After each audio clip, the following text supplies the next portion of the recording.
Good afternoon. Welcome to today's proceedings of the National Assembly on this 12th day of March 2024. This broadcast is brought to you by the Parliamentary Broadcasting Unit in conjunction with the Kenya Broadcasting Corporation.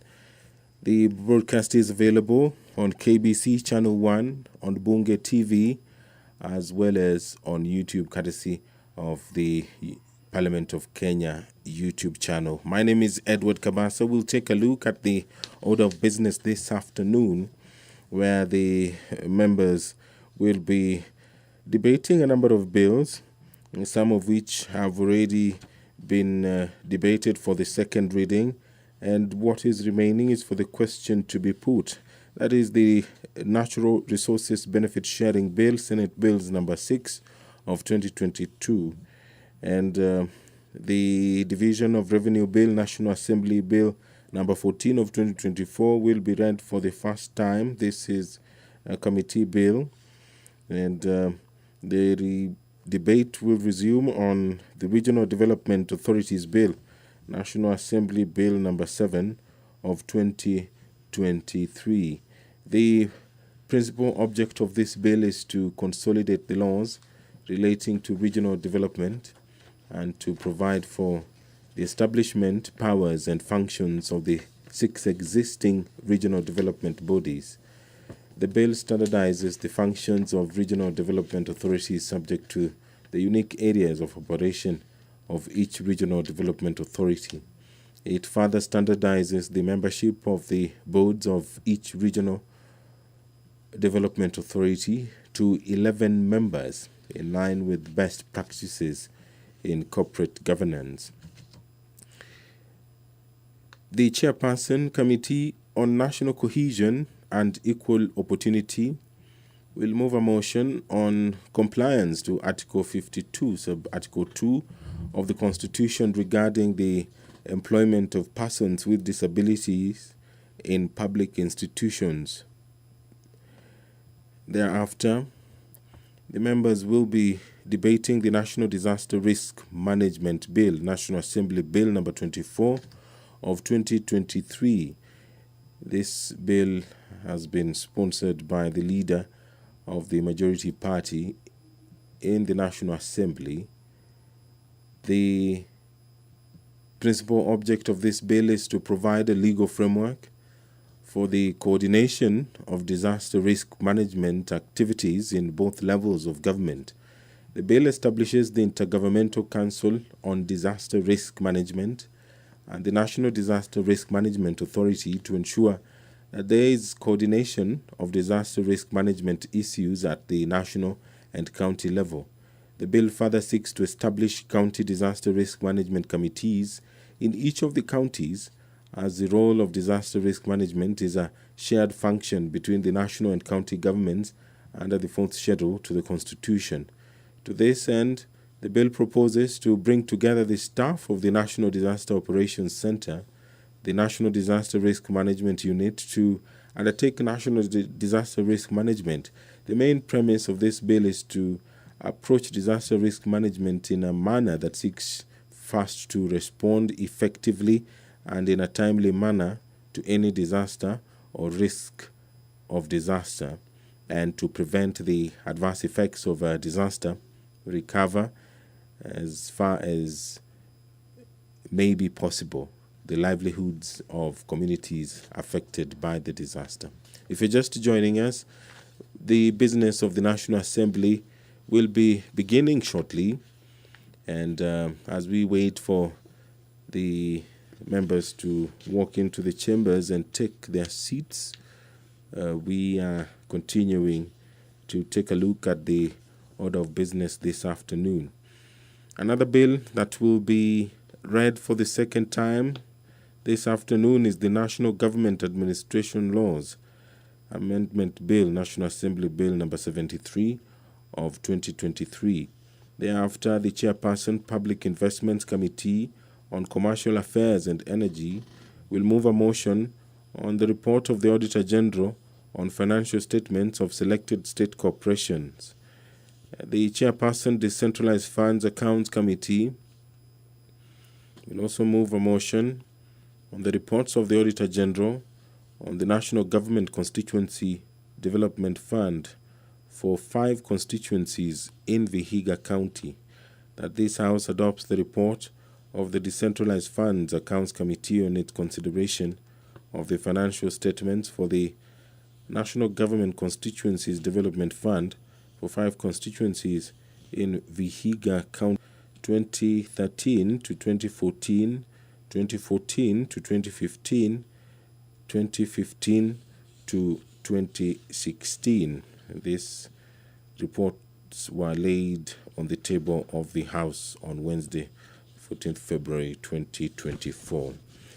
And in the order paper this afternoon are statements on the legislative proposals to amend the Constitution, understanding Order 114, subsection 7A, that pursuant to the provisions of Standing Order 114, subsection 7A, it is notified that today, Tuesday, the 12th of March 2024, the Speaker will accord an opportunity to members to make general comments on the following legislative proposals to amend the Constitution. 1. A legislative proposal by the member for Mandera North, Honorable Major Retired Bashir Sheikh, to amend Article 88 of the Constitution to provide that when the Independent Electoral and Boundaries Commission is not constituted, the Secretary of the Commission can perform the functions of the Commission that are limited to conducting by-elections under Article 101, subsection 4B of the Constitution. And 2, a legislative proposal by the member of Thika Town, Honorable Alice Nganga, to amend Article 89 of the Constitution to protect 27 constituencies that were protected for the first delimitation of electoral units in spite of not meeting the population quota requirements, and which constituencies risk being merged with others when the Independent Electoral and Boundaries Commission conducts the second review that is due. That is a proposed amendment to the Constitution by the Member of Parliament for Thika Town, which is contained in the order of business this afternoon.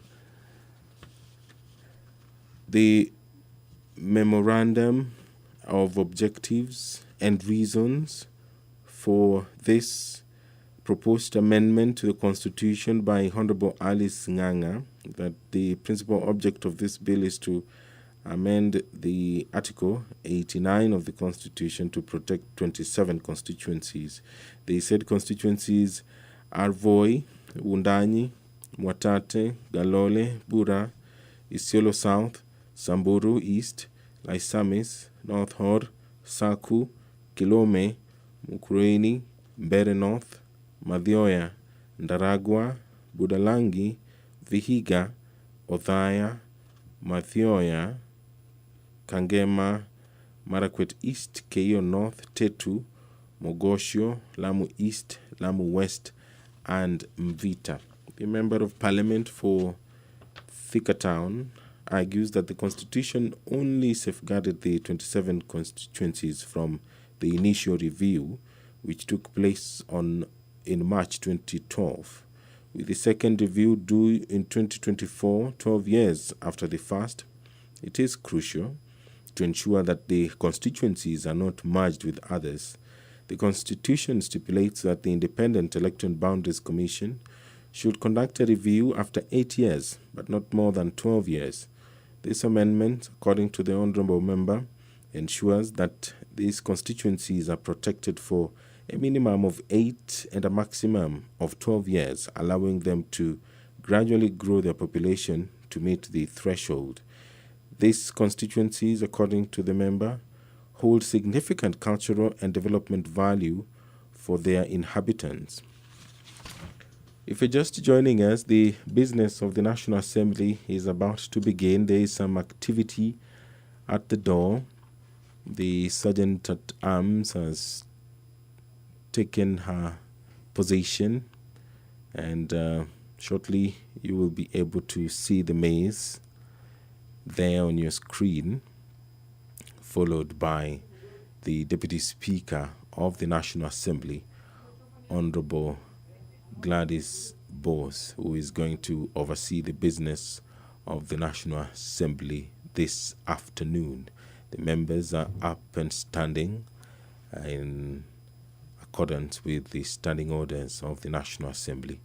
Let me now hand you over for this live broadcast. My name is Edward Kabasa. Enjoy your viewing.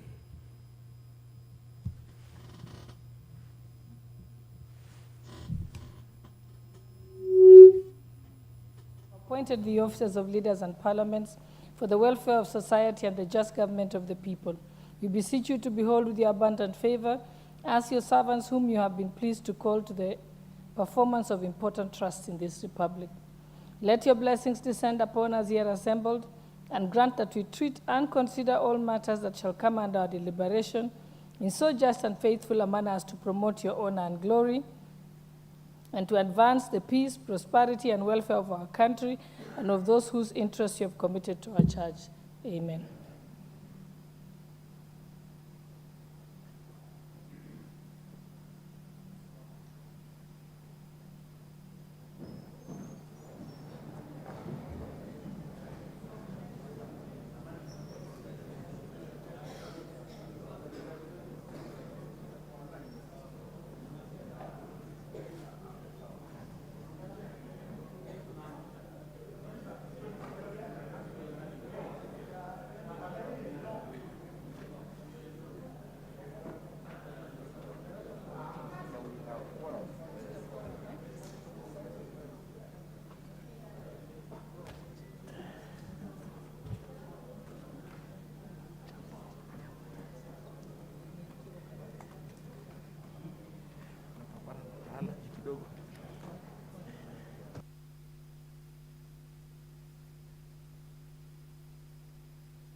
Honorable members, we may proceed. First order. Order number 1, administration of oath. Order number 2, communication from the chair. Order number 3, messages. Order number 4, petitions. Order number 5, papers.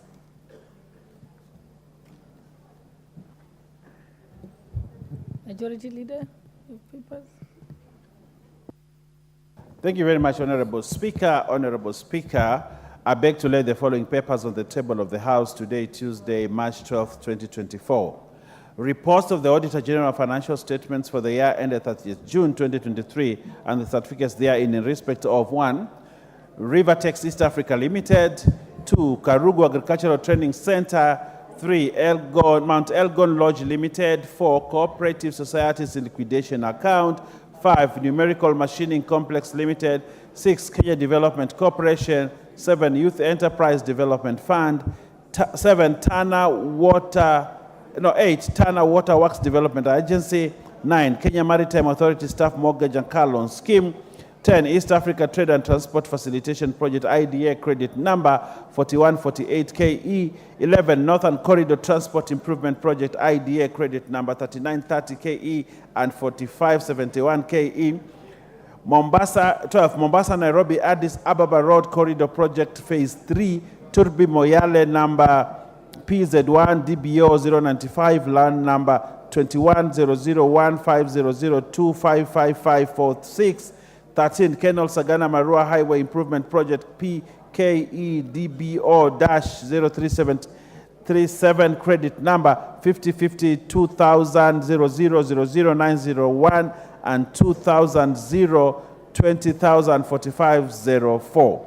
14, Kenya Institutional Strengthening Project Phase 3, project number KNE CEV/86/INS/64, and 15, Twake Multipurpose Development Program Phase 1, AFDB loan number 2100, 1500, 2993, 2000, 2000, 3351, AGTF number 5050, 200000 5001, and AFDB grant number 2100 15 50 25 973.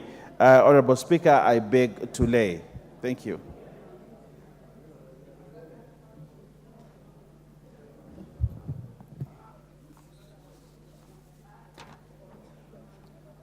Okay, next, the chairperson of the Committee on Regional Integration.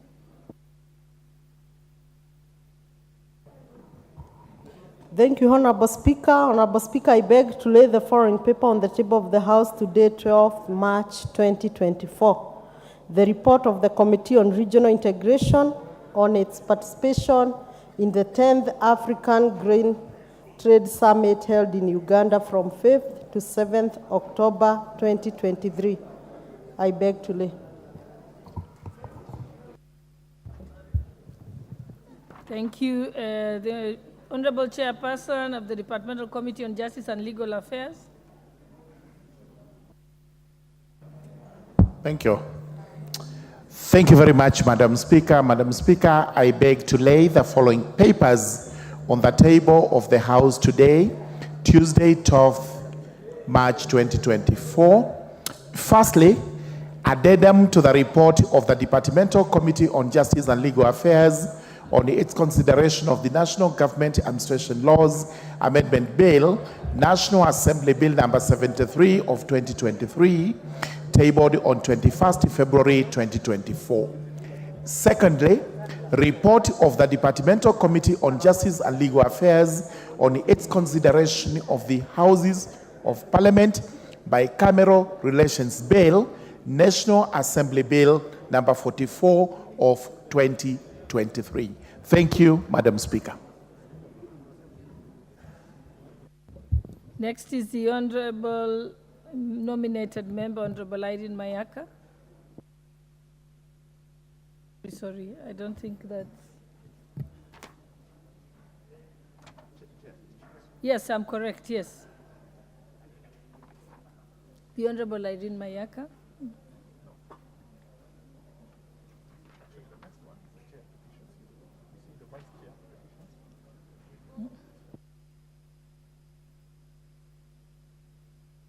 Sorry, Honorable Mayaka, it's actually before you is the Vice Chairperson of the Public Petitions Committee.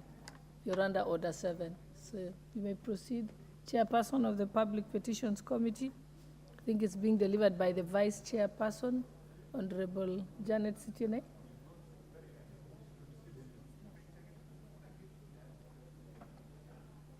It's okay. I think we can move to the next order, then we'll come back to her when she arrives. So we can move to order number 7.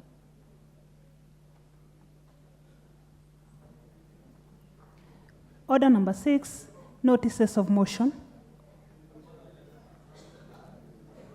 Next order. Order number 7, questions and statements.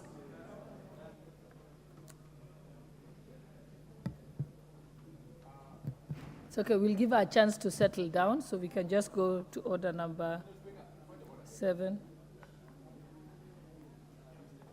Do you want us to finish with the order number 7 first? Then I'll come to you. Thank you.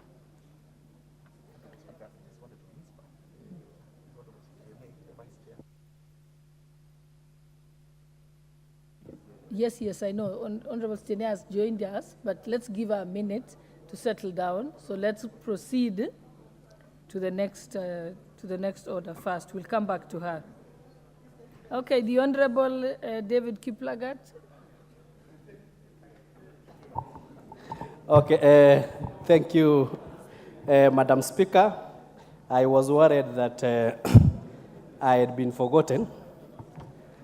Thank you very much, because the matter I'm raising is of national importance, especially to our farmers in North Rift. Request for a statement regarding distribution of subsidized fertilizers to farmers. Madam Speaker, pursuant to the provisions of Standing Order 44-2C, I rise to request for a statement from the chairperson of the Departmental Committee of Agriculture and Livestock regarding distribution of subsidized fertilizers to farmers in the North Rift region. Madam Speaker, the government initiated the subsidy program with the intention of bolstering Kenya's agricultural sector productivity in order to stabilize food prices. Consequently, the government undertook a nationwide registration of farmers for purposes of delivering subsidized fertilizer by use of e-voucher system for traceability and full accountability of the subsidized fertilizer. However, the program is facing several challenges, among them being lag between the date of receipt of the notification and the redemption of the fertilizers. As a result, farmers have unsuccessfully been queuing for several hours at the National Cereals and Produce Board, NCBB, depots to collect the subsidized fertilizer. Additionally, farmers in the region have lamented about lack of finances to redeem the vouchers, long queues, and allegation of corruption in the fertilizer subsidy program. Madam Speaker,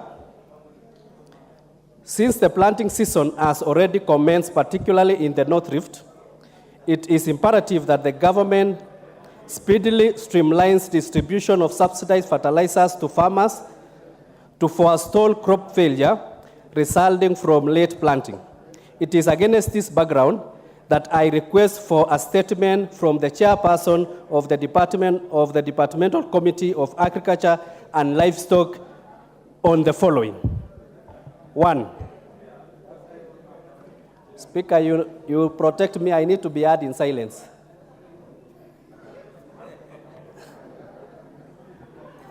Okay.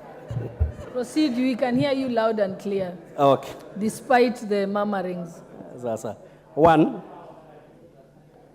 What is the quantity of subsidized fertilizer stocked in National Cereals and Produce Board depots across the country vis-a-vis the targeted number of farmers and the acreage of land? 2. Could the ministry consider giving farmers in the North Rift vouchers to purchase fertilizers from retailers at subsidized price of 2,500 per bag in the event of shortage of the subsidized fertilizer at NCBB depots? 3. What mechanism has the ministry put in place to ensure that farmers in the North Rift receive subsidized fertilizer in the next 1 week before the planting season begins? Lastly, what modalities has the ministry put in place to enhance effectiveness of the e-voucher system in order to minimize the long queues at the depots? I thank you, Honorable Speaker. I also requested that since it's a matter that is concerning a lot of farmers in the North Rift, I request that Honorable Kipsanai and also Honorable Kip.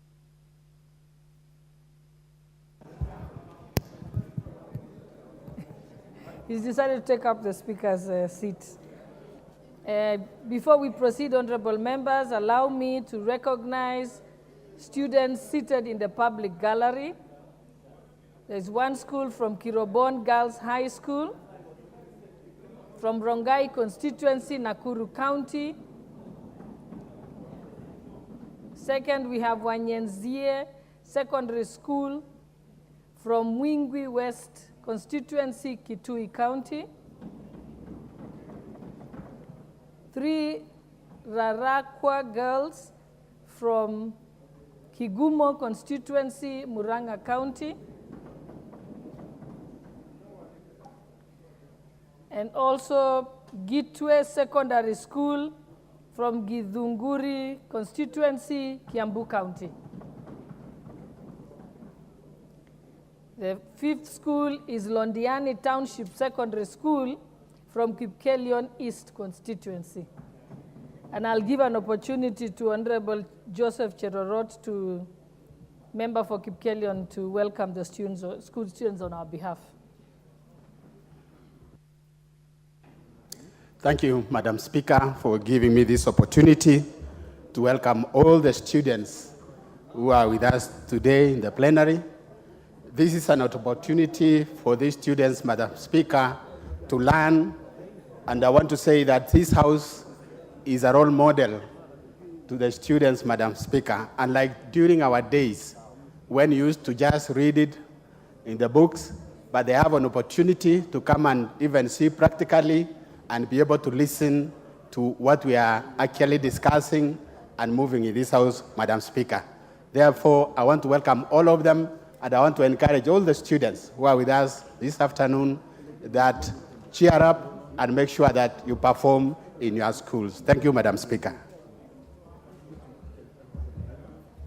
Okay. Honorable nominated member, Honorable Irene Mayaka, you can now make your statement. Thank you, Madam Speaker. Madam Speaker, I hereby request for a statement on the status report of the campaign to end female genital mutilation by 2022. Honorable Speaker, pursuant to Standing Order number 44, subsection 2, part C, I wish to request for a statement from the chairperson of the Departmental Committee on Social Protection on the status of the campaign to end female genital mutilation by 2022. Honorable Speaker, in November 2019, the Minister of Public Service, Gender and Affirmative Action launched a national policy on abandonment of female genital mutilation, following a firm commitment from the then President on the 4th of June 2019 to put an end to female genital mutilation, also known as FGM, by 2022. The policy was aligned with the impetus to accelerate eradication of FGM in the country.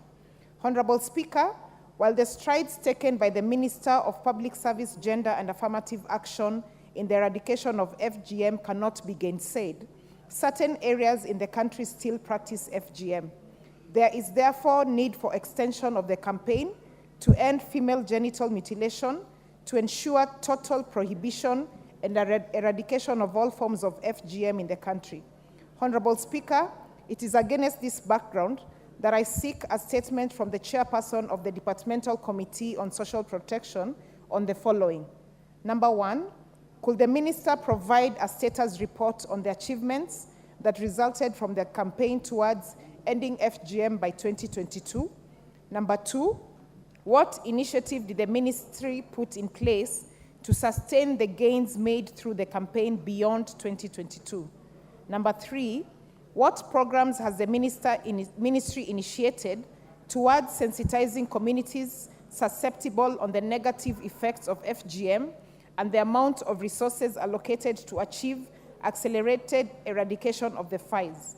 And finally, could the minister consider another phase of the campaign to end FGM in targeted areas of the country for a term of 3 years? I thank you, Honorable Speaker.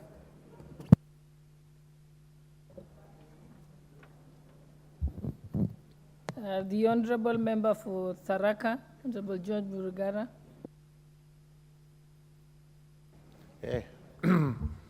Thank you very much, Madam Speaker.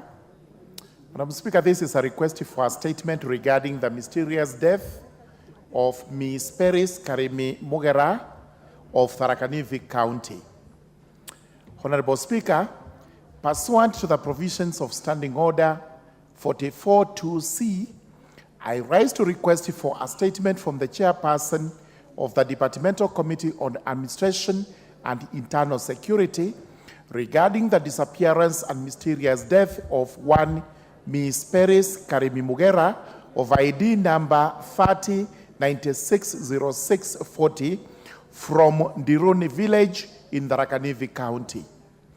Honorable Speaker, Ms. Peris Karimi Mugera, a renowned political blogger and business lady in Chuka town, was reported missing on the 29th of February 2024 under unclear circumstances.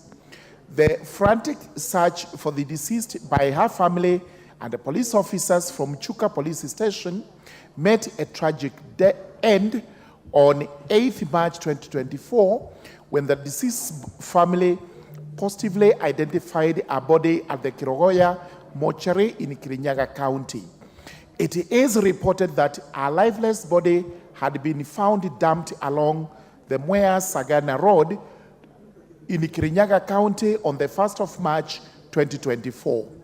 To date, the family is yet to know the circumstances for her disappearance and subsequent murder in cold blood. Honorable Speaker, it is against this background that I seek a statement from the chairperson of the Departmental Committee on Administration and Internal Security on the following matters. Number one, what is the status of investigations into the disappearance and mysterious death of Ms. Paris Karimi Mugera, including the identity of the killers and their motive? Number two, what steps has the government taken to ensure that all the perpetrators of the disappearance and death of the said person are brought to book for prosecution? Number three, what actions has the government taken to ensure that Ms. Paris Karimi Mugera's family is protected from threats by persons likely to be associated with her death? And finally, number four, what measures has the government put in place to ensure that the safety and the right of expression of all Kenyan political bloggers are protected? I thank you, Honorable Speaker, and do request for an answer to this as a matter of urgency. Okay, my assumption is that the relevant chairpersons of those committees can't answer now, but you can answer at a later date. Is that okay? Because the first statement by the member for Soy, Honorable David Kiplagat, I think will be marked to the Committee on Agriculture. The statement by the member for Tharaka, Honorable George Burugara, will be marked to the Committee on Administration. And the one by the nominated member, Honorable Irene Mayaka, will be marked to social protection. I think that was your request. So we can schedule that they are able to respond next, before we go for recess, which means next week. This time next week. Yeah? Mm-hmm. What is your point of order, Honorable DK? Madam Speaker, as you know very well, you and I come from the North Rift, and farmers are now planting, and they are now queuing without the subsidized fertilizer. Can you order that the chair, this is something that should be sorted within 3 days, because we cannot wait for 1 week. Thank you. The chair, is 3 days acceptable? Chairperson, Honorable Mutunga. Honorable Speaker, I listened to the honorable member when he was requesting for the statement very carefully, and he is talking of in the course of this week. And Honorable Speaker, we have an engagement with the ministries. I cannot give my answers. It will take the ministry to do the investigation that he needs and also to do the scheduling that he has requested. It cannot take less than a week because we have to give them a notice of a week. Honorable Speaker, I think it's out of order. I think that sounds reasonable. What's your point of order, Honorable Sunkuli? Madam Speaker, I was of the feeling that you are going to give us an opportunity to comment on this statement.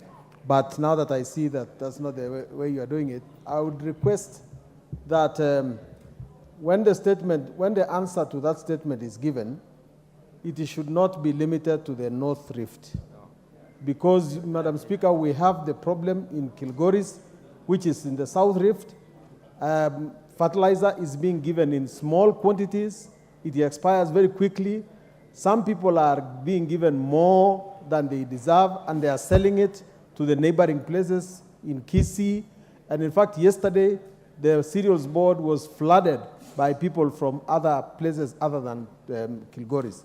We need that statement to cover the whole of it. And I just want to request my honorable friend from Soy to always think broader. There's nothing called the North Rift. We are all members of the Rift Valley. What's your point of order, Honorable Kipsanai? I'll come to you, Honorable Milema. Yeah, and I'll come to you. Yes. We can only take one point of order at a time. So I'm going in order. Thank you very much, Madam Speaker. First, I want to thank Honorable DK for raising this important statement. Madam Speaker, as you are aware, farmers in Road Rift are preparing to plant. And now the rains are approaching. Farmers are in anguish. We are receiving fertilizers like medicine, Madam Speaker. Madam Speaker, it's important for the chairperson to take the statement from the member seriously because we want it to be expedited. Because farmers can no longer wait. Rains are approaching. People have plowed their farms. And it's important, Chair, that you direct so that we can get the fertilizer on time. Thank you, Madam Chair. Remember the Honorable Omboko Milema, then I'll come to you. I'm just going in order. Proceed. And keep it brief because it's a point of order. Thank you, Honorable Speaker. The Chair Agriculture has to rise to the occasion. The matter raised by the member is so serious.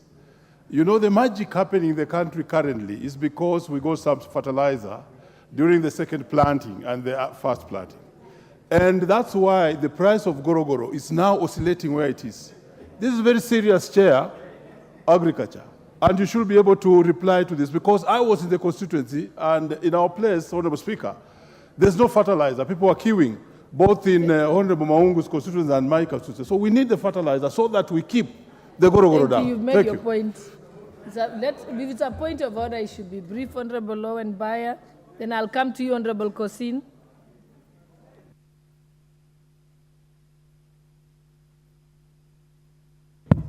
Honorable Speaker, you know, while the matters being raised here are very important matters, and they are serious issues of the nation, but you see, this is Parliament, and Parliament has procedure, and we must speak to the fact that DK used a route that does not accord him what he wants.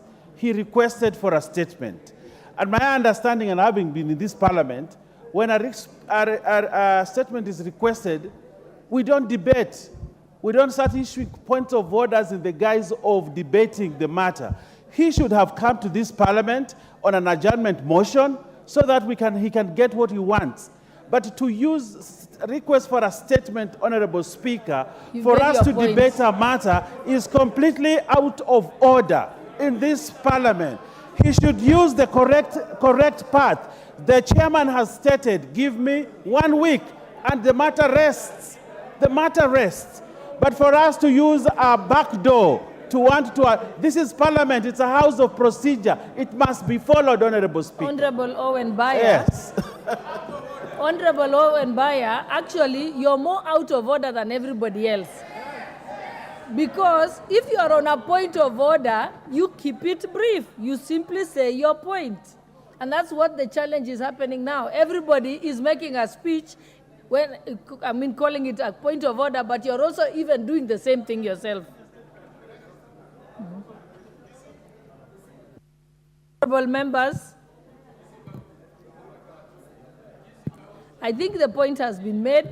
No matter how much we debate, none of the chairperson will not be able to speak. Let us proceed. Let us proceed, honorable members.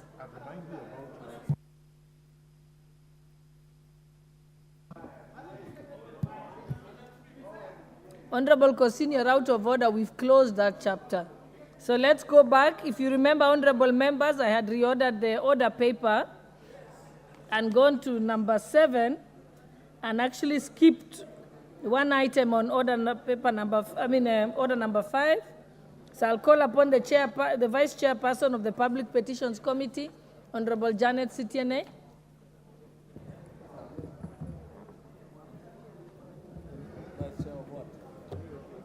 Public petitions.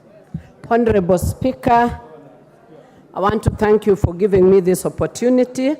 Honorable Speaker, I beg to lay the following papers on the table of the House today, Tuesday, 12th March 2024. Report of the Public Petitions Committee on its consideration of public petition number 3 of 2022 by Honorable Said Buya Hiribae regarding the gazettement of Hola irrigation scheme land to allow for the expansion of the county headquarters of Tana River. I submit, Honorable Speaker. Honorable Speaker,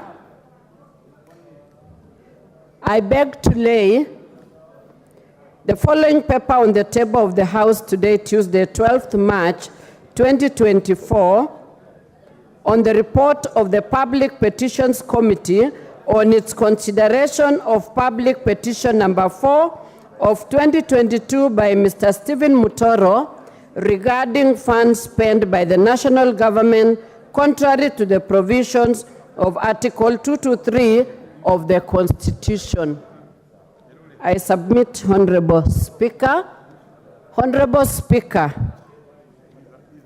do I go ahead and give notice of the motion? Okay.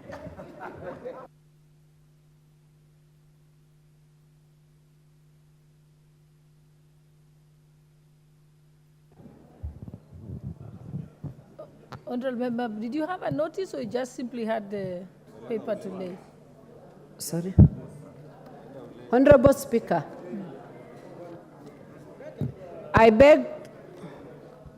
Honorable Speaker, I beg to give notice of motion on the same report. Chairperson of Public Petition Committee, consideration of public petition number 4 of 2022 regarding funds spent by the national government contrary to the provisions of Article 223 of the Constitution.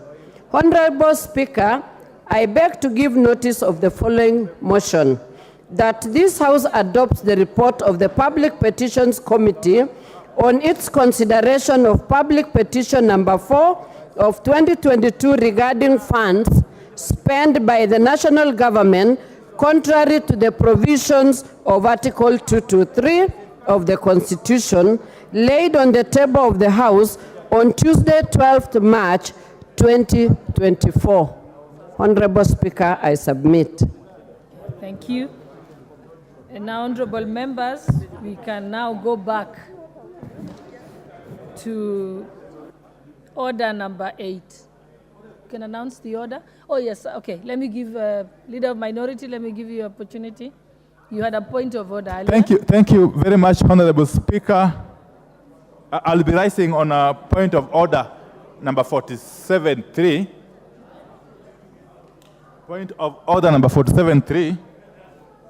Honorable Speaker, but before I go there, and this is basically, let me just read it, if you allow me. A standing order number 47.3 is all about the Speaker determining the constitutionality of a motion or a bill before it is processed by the House. So I will not read it, it's clear. But Mr. Speaker, let me say this, that Speaker J.B. Muturi, a legal mind of no mean repute, on several occasions, and indeed his predecessors, but I'll just for the moment talk about the rulings by Speaker J.B. Muturi, both in the 11th and 12th parliaments, which I was privileged to serve in. If I pick a specific ruling he made on the 21st of December, 2021, it was a Speaker's ruling on the constitutionality of the Proceeds of Crime and Anti-Money Laundering Amendment Bill. It was Tuesday afternoon. At page 298 of that ruling, the Speaker J.B. Muturi had this to say, just paraphrasing him, that before I guide the House on the pertinent questions for determination, it is worth noting that Articles 3 and 10 of the Constitution oblige the chair to respect, uphold, and defend the Constitution. As you are aware, all business that comes before the House is approved by the Speaker, and among other considerations, the Speaker applies his mind as to the constitutionality or otherwise of such business, as contemplated under Standing Order 47.3. Let me also hasten to add Honorable that... Wandai, just so that everyone can follow you, you're rising on Standing Order 47. 47.3. Yes. If the Speaker is of the opinion that any proposed motion is one which infringes, or the debate which is likely to infringe on any of the standing orders. Yeah. And the one is contrary to the Constitution. Okay, so which one are you referring to? 47.3. No, I'm asking what particular part of the order paper are you referring to? I am referring to, Honorable Speaker, I'm referring... I just want to be able to follow you. Yes. And I wish the House would be attentive, because I can't actually communicate. Honorable members, I think let us consult in low tones. Order, honorable members. Honorable Speaker, I am referring to the Statute Law Miscellaneous Amendment Bill, National Assembly Bill number 68 of 2023, which has since gone through the second reading and is destined for the Committee of the Whole. And that's why I am paraphrasing J.B. Muturi's ruling on this particular day, the 21st of December that year. I was just concluding it. Let me also hasten to add, that is J.B. Muturi speaking. Let me also hasten to add that notwithstanding the approval of any business by the chair under the standing orders, it has now become an established parliamentary practice of this House that a question of the constitutionality or otherwise of any matter under consideration by the House may be raised at any stage of its consideration. Indeed, my predecessors and I have been invited on several occasions to guide the House on issues of constitutionality of various matters before the House. That's the point. Okay, you've made your point. You've explained the standing order correctly, but that particular statute amendment bill that you're referring to is not on the order paper today, is it? The Honorable Speaker, I wish you just listen to me first, then you can guide me. I just conclude, what I'm saying here. Yes. The Honorable Speaker, I am well aware, that the particular business is not on today's order paper. But I have mentioned that that particular business has been duly approved by the Speaker, and indeed, it has gone through the second reading stage. That is therefore within the remit of 47.3, and especially the ruling I have just referred to by Speaker J.B. Muturi. Honorable Speaker, I'll be very brief. Article 3, of course, has been elaborated by J.B. Muturi in his ruling. Article 10, I'm on a point of order, Honorable Speaker, and protect me, please, Honorable Speaker. I am on a point of order. You just Honorable take the time and respond. Just let him finish. Yes. He's about to finish. What is then you can... What is the jittery about? I am on a point of order.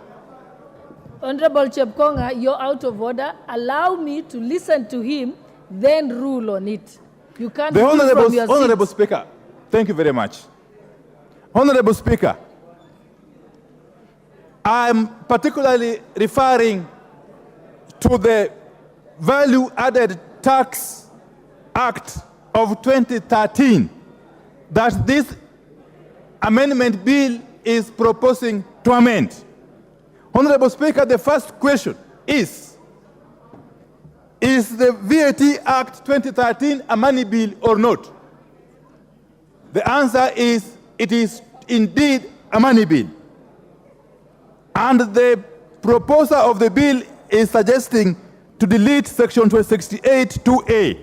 Honorable Speaker, money bills are provided for under Article 114 of the Constitution. Honorable Speaker. Article 114 of the Constitution. And I will take you to Article 114, subarticle 2 of the Constitution. Honorable Speaker, Article 114, sub-article 2. Honorable Wandai, because, like I've just asked you, that particular statute amendment bill is not presently before the House. It will be before the House in the coming days. Then you can be able to submit as you're submitting today, because now you're doing it in a vacuum.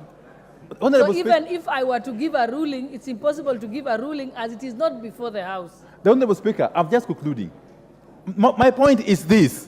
Article 114 or sub-article 2 of the Constitution requires that if in the opinion of the Speaker of the National Assembly, a motion makes a provision for a matter mentioned in the definition of a money bill, the Assembly may proceed only in accordance with the recommendations of the relevant committee of the Assembly, after taking into account the views of the Cabinet Secretary responsible for finance. That is the point. The point here is, has this proposed amendment to the VAT Act 2013 been taken through the relevant committee? Is there a report from the relevant committee? Has it acquired, has it received the concurrence or opinion of the CS Treasury? That is the point. The answer to this question, Honorable Speaker, is that it has not.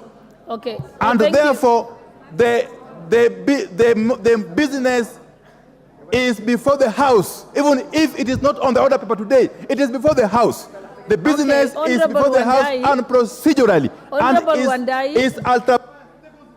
Okay. Honorable Wandai, that particular statute amendment bill will be coming to the House at some point in time. Right now, you're speculating and anticipating debate. Let us wait until the matter is properly before the House, when all the other members are able to access the documentation from the table office so that they can also be able to give a counter argument to your argument. But now you're debating yourself.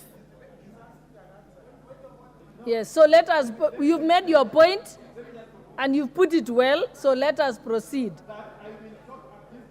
Yes, and raise it. To proceed on the day the matter will be on the order paper. That doesn't negate the issues I have raised. Very weighty constitutional issues, Honorable Speaker. And whoever is responsible for this bill must take note. Honorable Speaker, thank you. Thank you, Honorable Wandai. I think they have received the message. So let us wait until the matter is before the House, and there is no point to debate on it because it's not even before the House. Honorable Lowen Bayer, I hope we're not talking about this matter because it's not even before the House.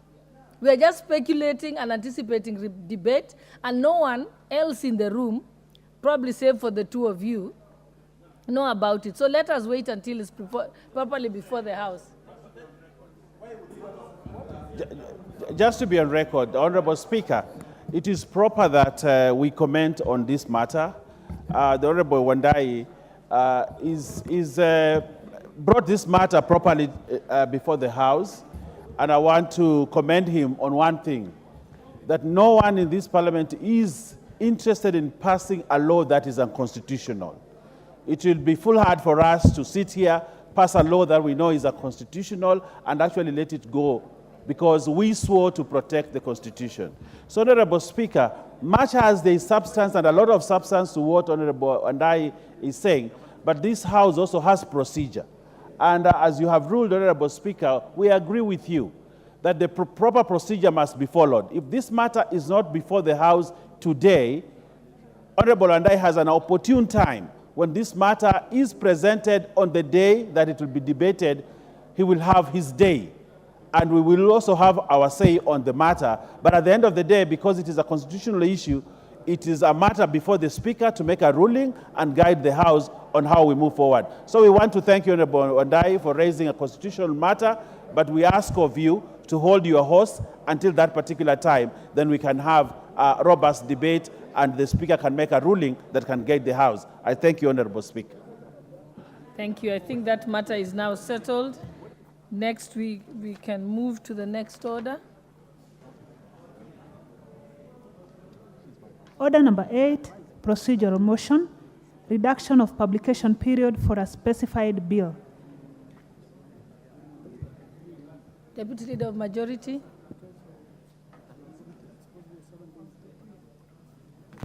Honorable Speaker, I want to thank you, and I beg to move that pursuant to the provisions of Standing Order 120I 1C, this House resolves to reduce the publication period of the Division of Revenue Bill, National Assembly Bill number 14 of 2024, from 7 days to 4 days. Honorable Speaker, this bill, the Division of Revenue Bill, is a very important bill that unlocks debate and preparations for budgets, both at the National Assembly and at the county assemblies. And therefore, Honorable Speaker, for us to wait for the number of days, it will inconvenience very many institutions, including Treasury and our Committee on Budget Making, in their preparation for the budget. And also, we would like county governments to start preparations of their budgets. And this Division of Revenue Bill gives the opportunity for county governments to start preparation of the bill. And therefore, we would like to request this House, Honorable Speaker, that we get approval to reduce the publication period from 7 days to 4 days, so that this week we can do the first reading of the Division of Revenue, and then subsequently start a second reading and debate, so that we can unlock the monies that go to the counties. Honorable Speaker, Division of Revenue Bill is very important, a very important piece of legislation that dovetails towards the making of the budget. And therefore, we are in that season of budget making, and therefore, we will request this House to approve the reduction of the period from 7 to 4, so that we can start the budget making. I would like to request the Honorable Bowen Kangogo, the Honorable Member who has served now a third term, to second me on this motion. I thank you, Honorable Speaker. Thank you, Honorable Speaker. Madam Speaker, I want to second this bill for the reduction of the Division of Revenue Bill publication from 7 days to 4 days. And Madam Speaker, you will find that many of our counties now, they are struggling even to pay employees because of lack of funds. And Madam Speaker, reducing the publications from 7 to 4 days, Madam Speaker, is going to help us to fast track this bill and make sure that we are done with it before we present it to the Senate, Madam Speaker, so that the resources which are needed by our counties, Madam Speaker, are sent to our various counties. Madam Speaker, the second issue also, Madam Speaker, it is very important that this bill is reduced. We have the 4 days so that we go through all the legislative process and finish it on time, Madam Speaker. I support. I second.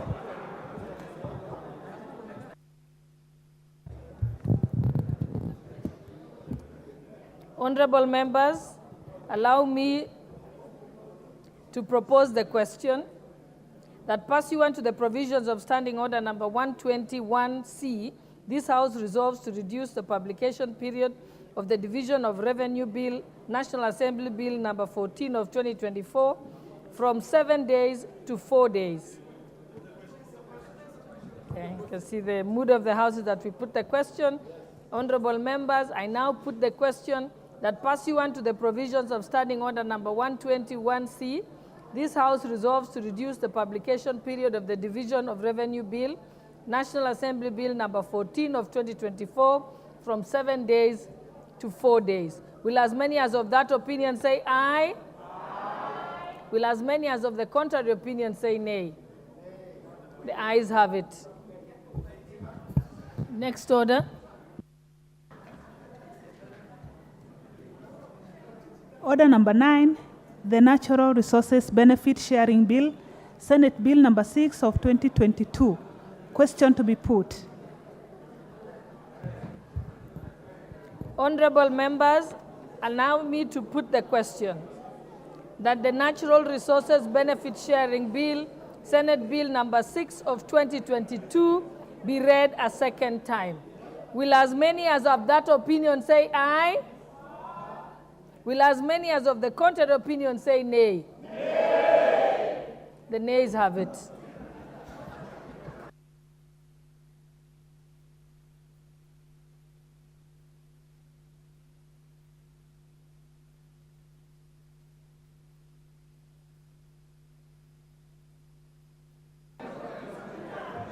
Order number 10, the Division of Revenue Bill, National Assembly Bill number 14 of 2024, first reading. A bill for an act of parliament to provide for equitable division of revenue raised nationally between the national and county governments in the 2024-2025 financial year and for connected purposes.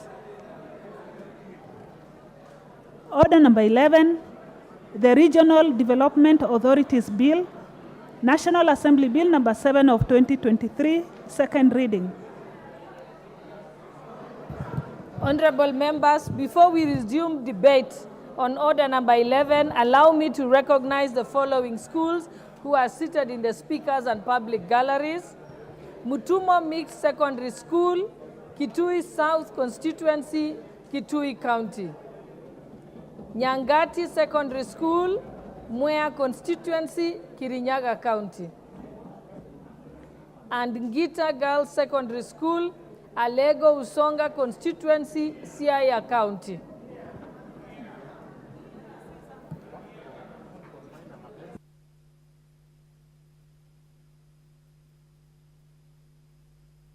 I will give you an opportunity. Please hold on. Let me give the first speaker, then come to you. The Honorable Maina Mathenge had how many minutes left? 8 minutes. I'll come to you. Was it you who had? I'll give you. She's not in? Okay. Then I'll give the Honorable Rachel Nyamai then. Thank you very much, Honorable Speaker, for indulging me.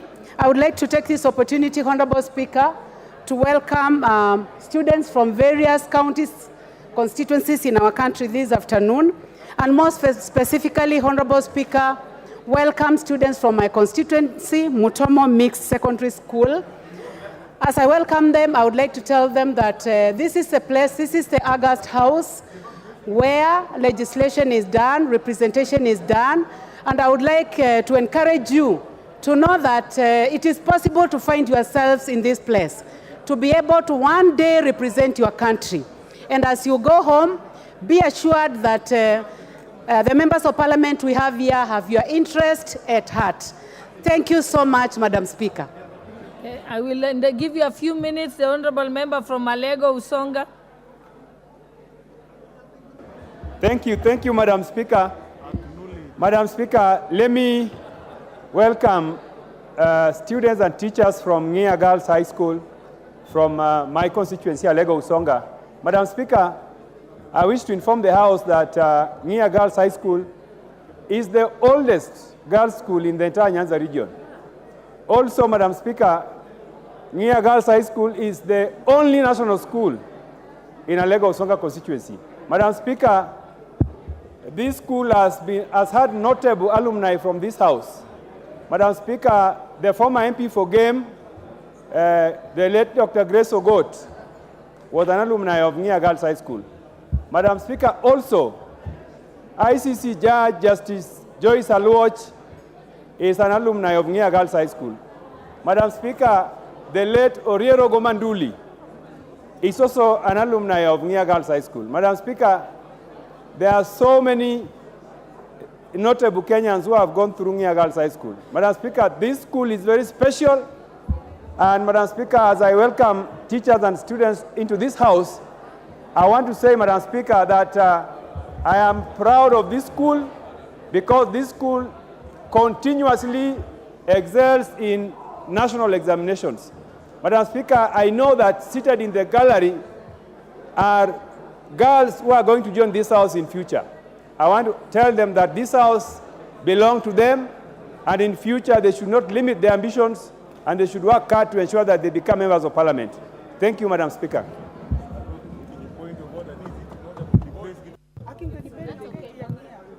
Hello? Just hold on, please. Hold on. I'm an alumni of that school. Okay, we are on order number 11. I'd like to call upon the the Vice Chairperson of the Regional Development Committee, Honorable Wamaua M. Maragwa.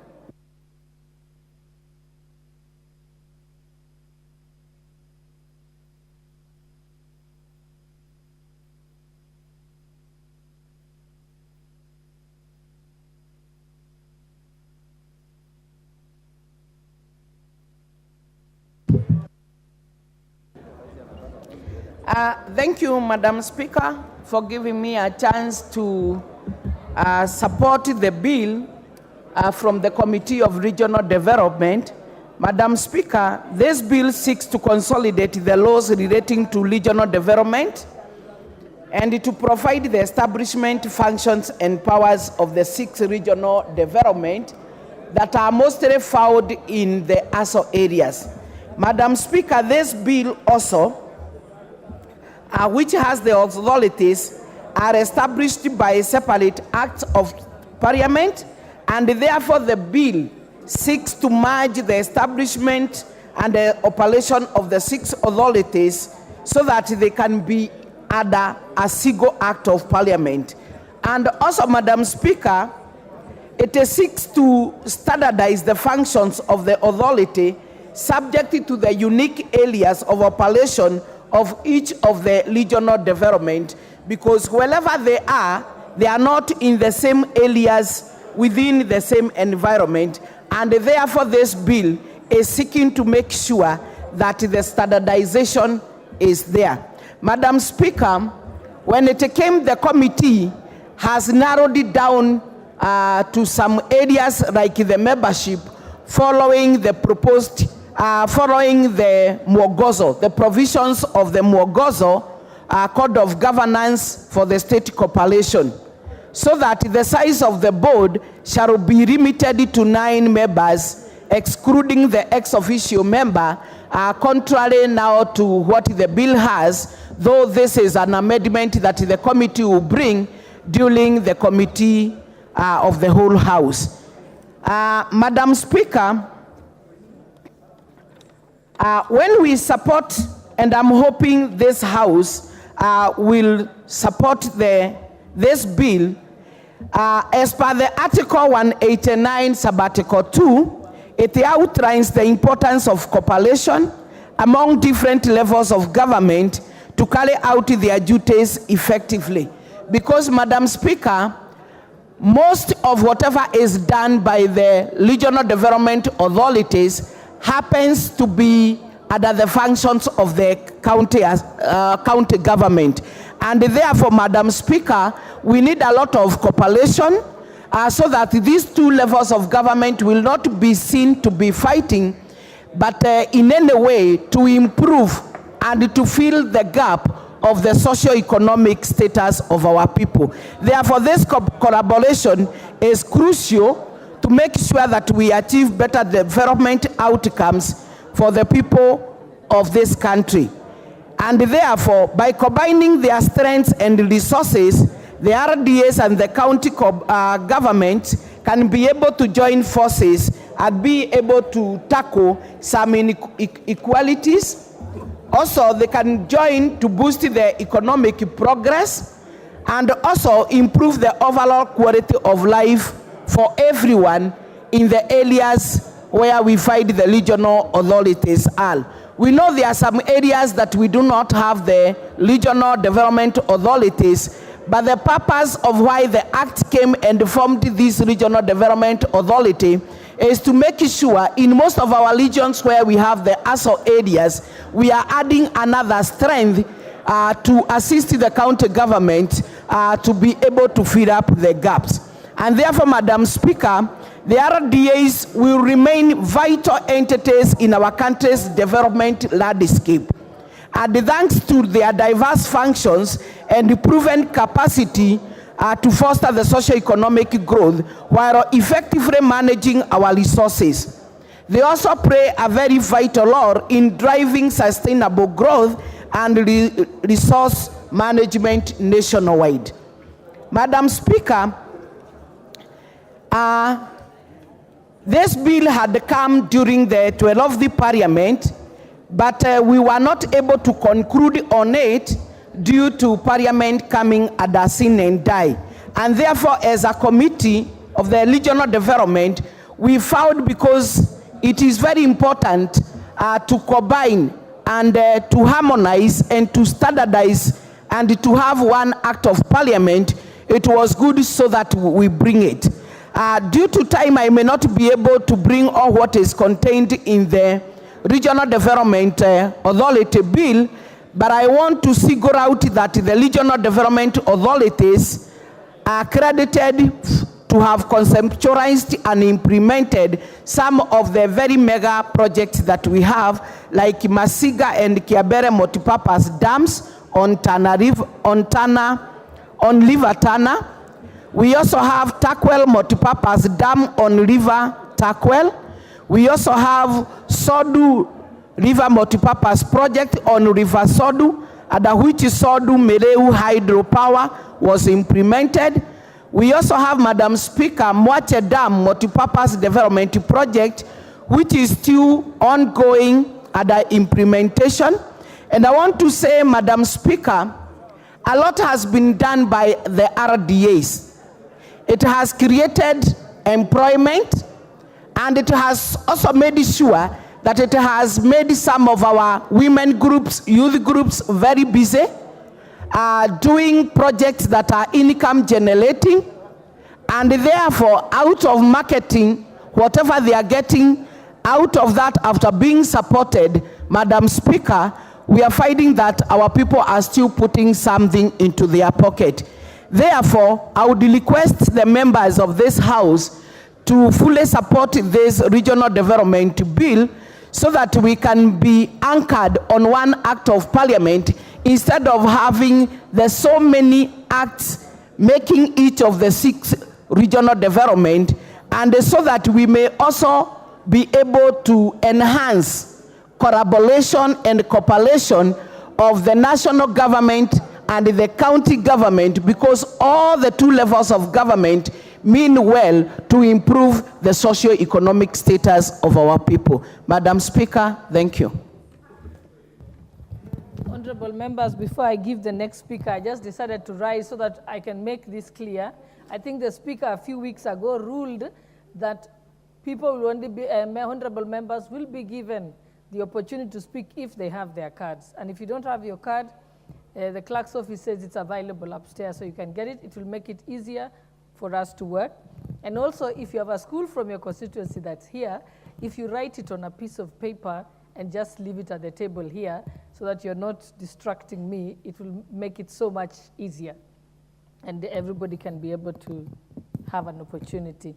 So with that, I think before we go to the next speaker, I think I'll give just 2 minutes to the Honorable Member for Rangwe, Honorable Lillian Gogo, because I know that you're a former student of Nia Girls. Thank you so much, Honorable Speaker. I appreciate you, and that's the beauty and the power of a woman. And I want to appreciate the great Nia Girls who are at the public gallery. I'm an alumni of Nia Girls High School, the only national school in Alego Usonga constituency where I was born and bred. And I want to celebrate Nia Girls for making me who I am before I moved to Kisumu Girls National School. I want to appreciate you, and I want to tell you that I once sat in the seats where you are sitting. I once slept in the dormitories where you are sleeping now. I wore that very uniform and the tie that you have worn today. And I can tell you that sky is the limit. The best is yet to come from you. It is your time and your turn to do your best at Nia Girls National School. And the country is looking up to you. Where Dr. Lillian Achieng Gogo is, I may not be in this particular seat forever, but I want to tell one of the Nia girls who is seated at the gallery that in due time, when my time is done, I want to see one of the Nia girls come and occupy this very seat where I am seated. I want to thank Nia girls for making me who I am today. And I want to appreciate all the girls in this nation. Together with the boys, the men in the house are complaining. And I want to thank you, Honorable Speaker, because CNN is complaining. And I want to thank you, Honorable Speaker, because the girls, Nia girls, are not able to see you from where you are, but I know that that seat occupied by the Speaker, who is a woman, is one time going to be occupied by one of the girls from the Nia Girls High School. So I thank you so much, Honorable Speaker, and I appreciate my alma mater. And I want to tell you, Nia girls, I'm waiting to see how you are going to perform this year, and I'm going to come over for the party. I thank you and I appreciate you, Honorable Speaker.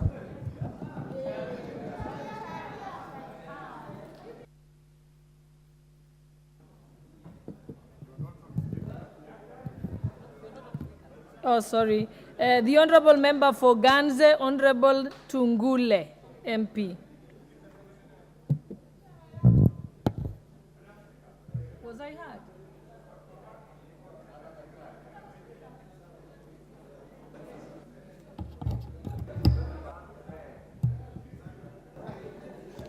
Thank you so much, Madam Speaker, for this opportunity. I want to say from the onset that I support this bill on regional development, and I'm also a member of the Regional Development Committee that came up with this bill.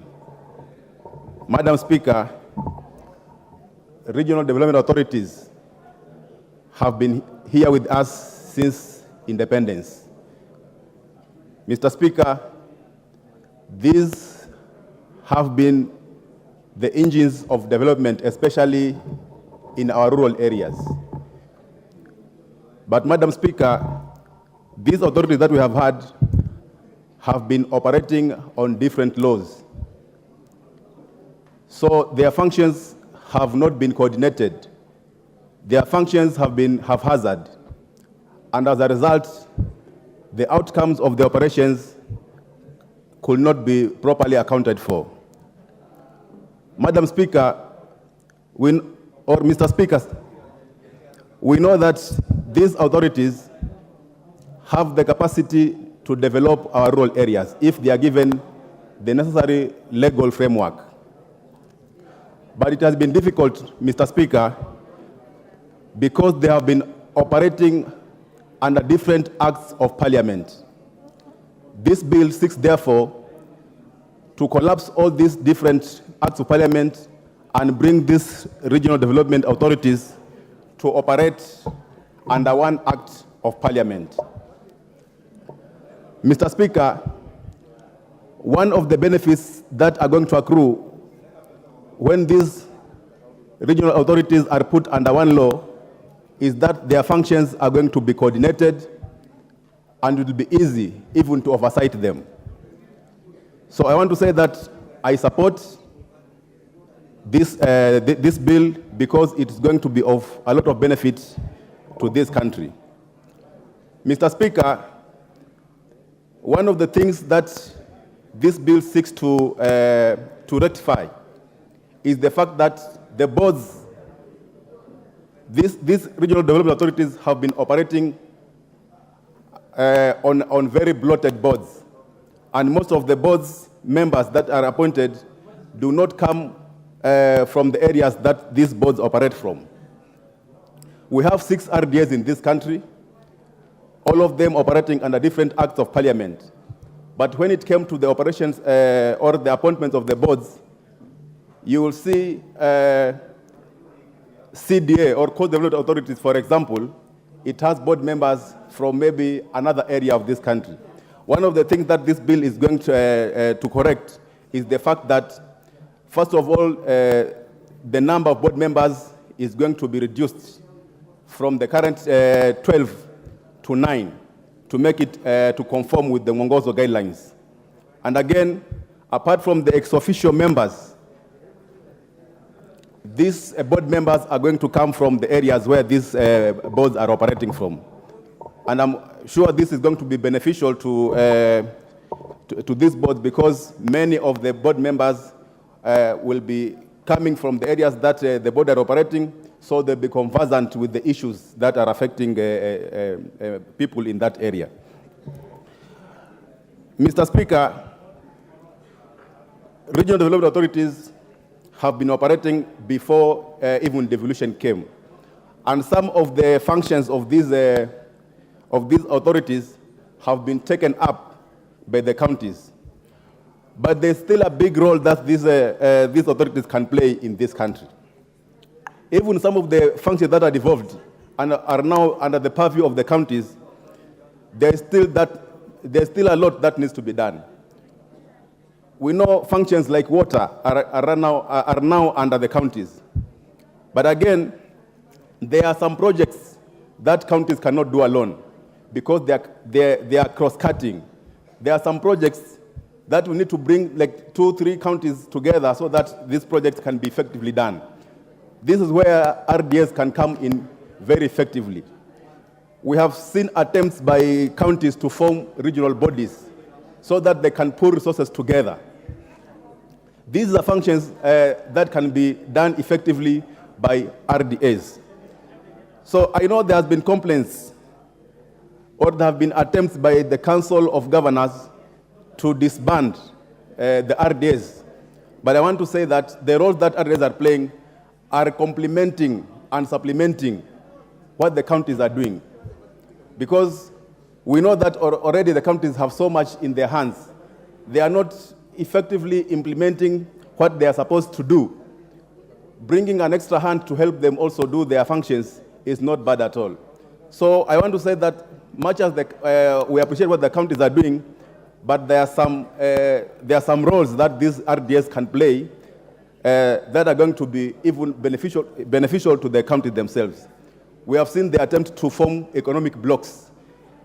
This means that if you pull resources together for different counties, we can be more effective in our undertakings. So it is high time also the Council of Governors supports what the RDS are doing on the ground, because I'm very sure that it is complementing their roles.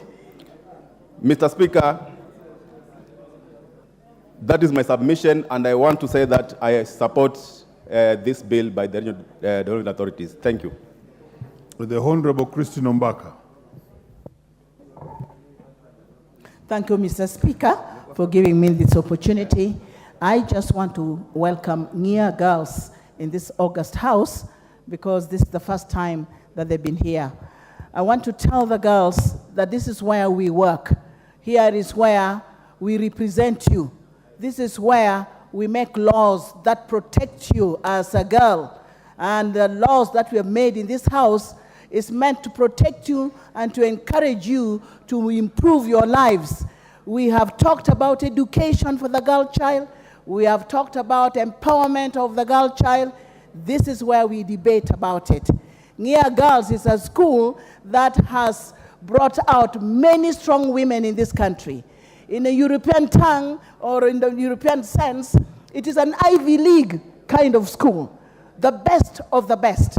Therefore, girls, aim high, work hard, and then join us one day when opportunity comes. Otherwise, I expect you to excel in life, complete your education, and the sky will be the limit. Thank you, and God bless you.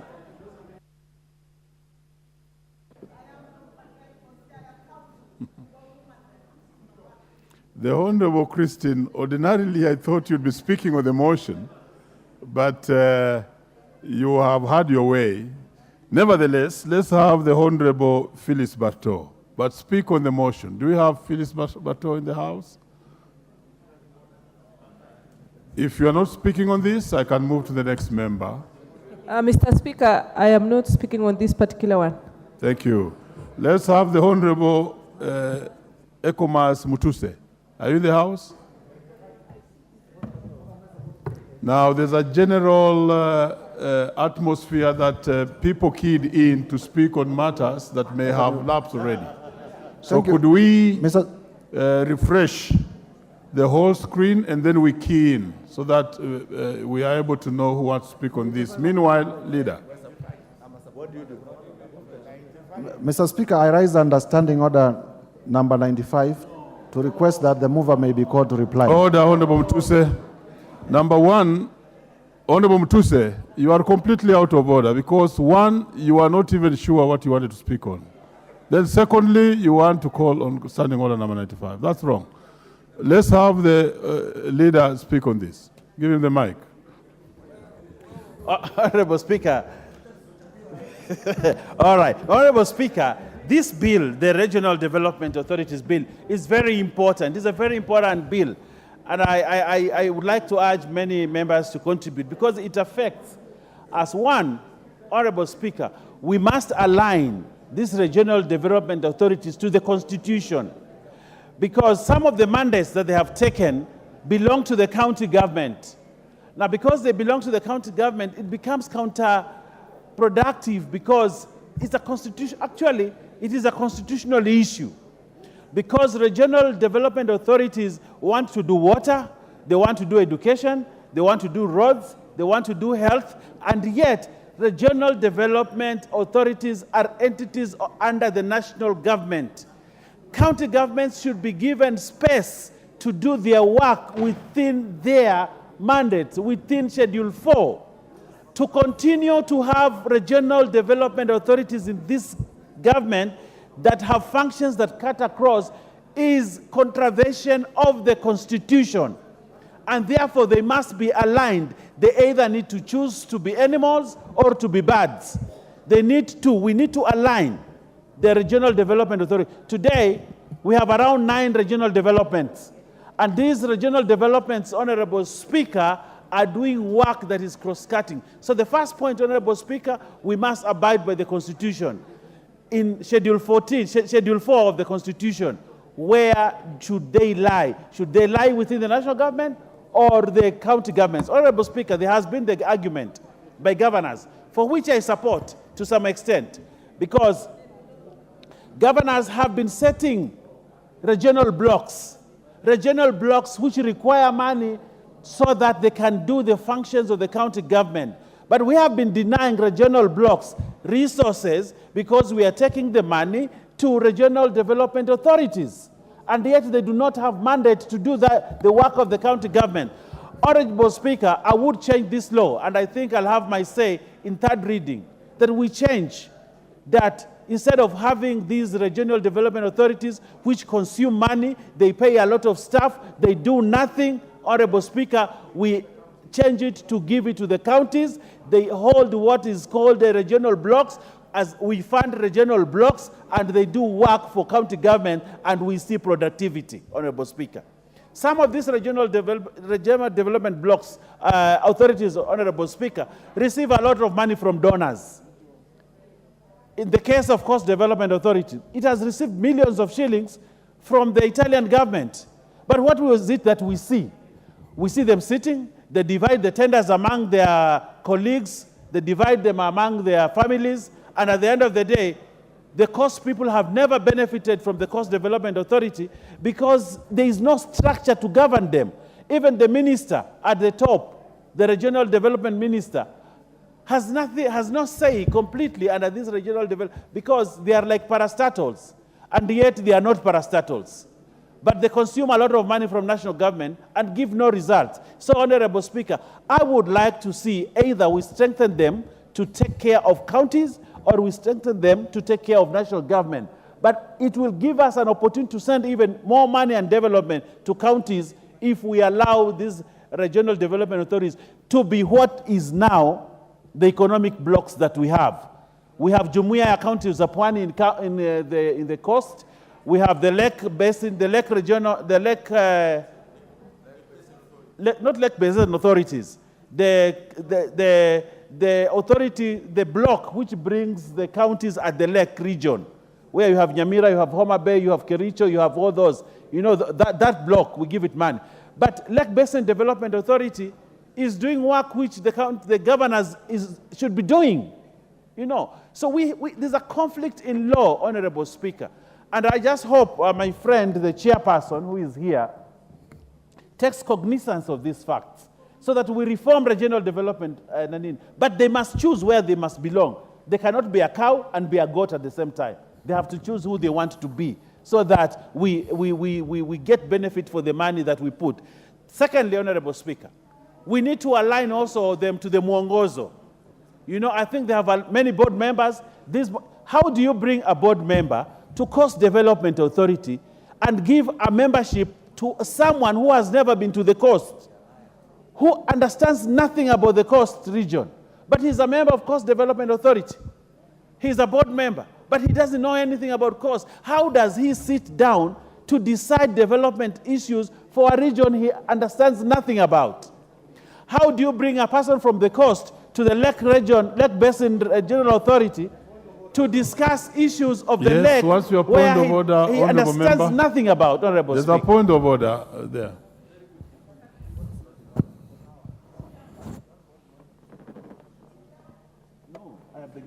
Thank you, Mr. Speaker. On this bill on the RDAs, one of the things that this bill is going to sort is people who are coming from those regions are the ones who are supposed to be board members of those RDAs. And this is one of those things that kindly, Mr. Speaker, I want the Honorable Member for Kilifi to relax. This bill is trying to sort out this issue of members who are coming from other regions going to RDAs that don't come from their regions, so that we have members who come from those regions and understand those regions to be board members of those RDAs. Thank you, Mr. Speaker. Honourable Speaker, thank you very much, Honourable, for the information. But I actually support that position that members of the RDA board, for the particular RDA board, must come from the region. They must come from the region. You cannot bring people from other regions to come and sit in council for a board in a region where those people don't understand anything. So, Honourable Speaker, I concur with Honourable Papa Jafo on this matter, that we must have members of the board from those regions. What's your Speaker, point of order, Honourable as I conclude, Leader, just take your seat. There's a very serious interest in your speak here. Ruku, what is out of order? Honourable Speaker, I tend to differ seriously. that is debate, not a point of order. It's point of order. Point of order, Mr. Speaker. It is not right. Order. That is debate. Point of order, Mr. Speaker. Take It your is seat, not please. right. On It which is point not of order right. are you rising on? I want to raise a point of order. Which point of order have you risen? That it is not right, Mr. Speaker. That is debate.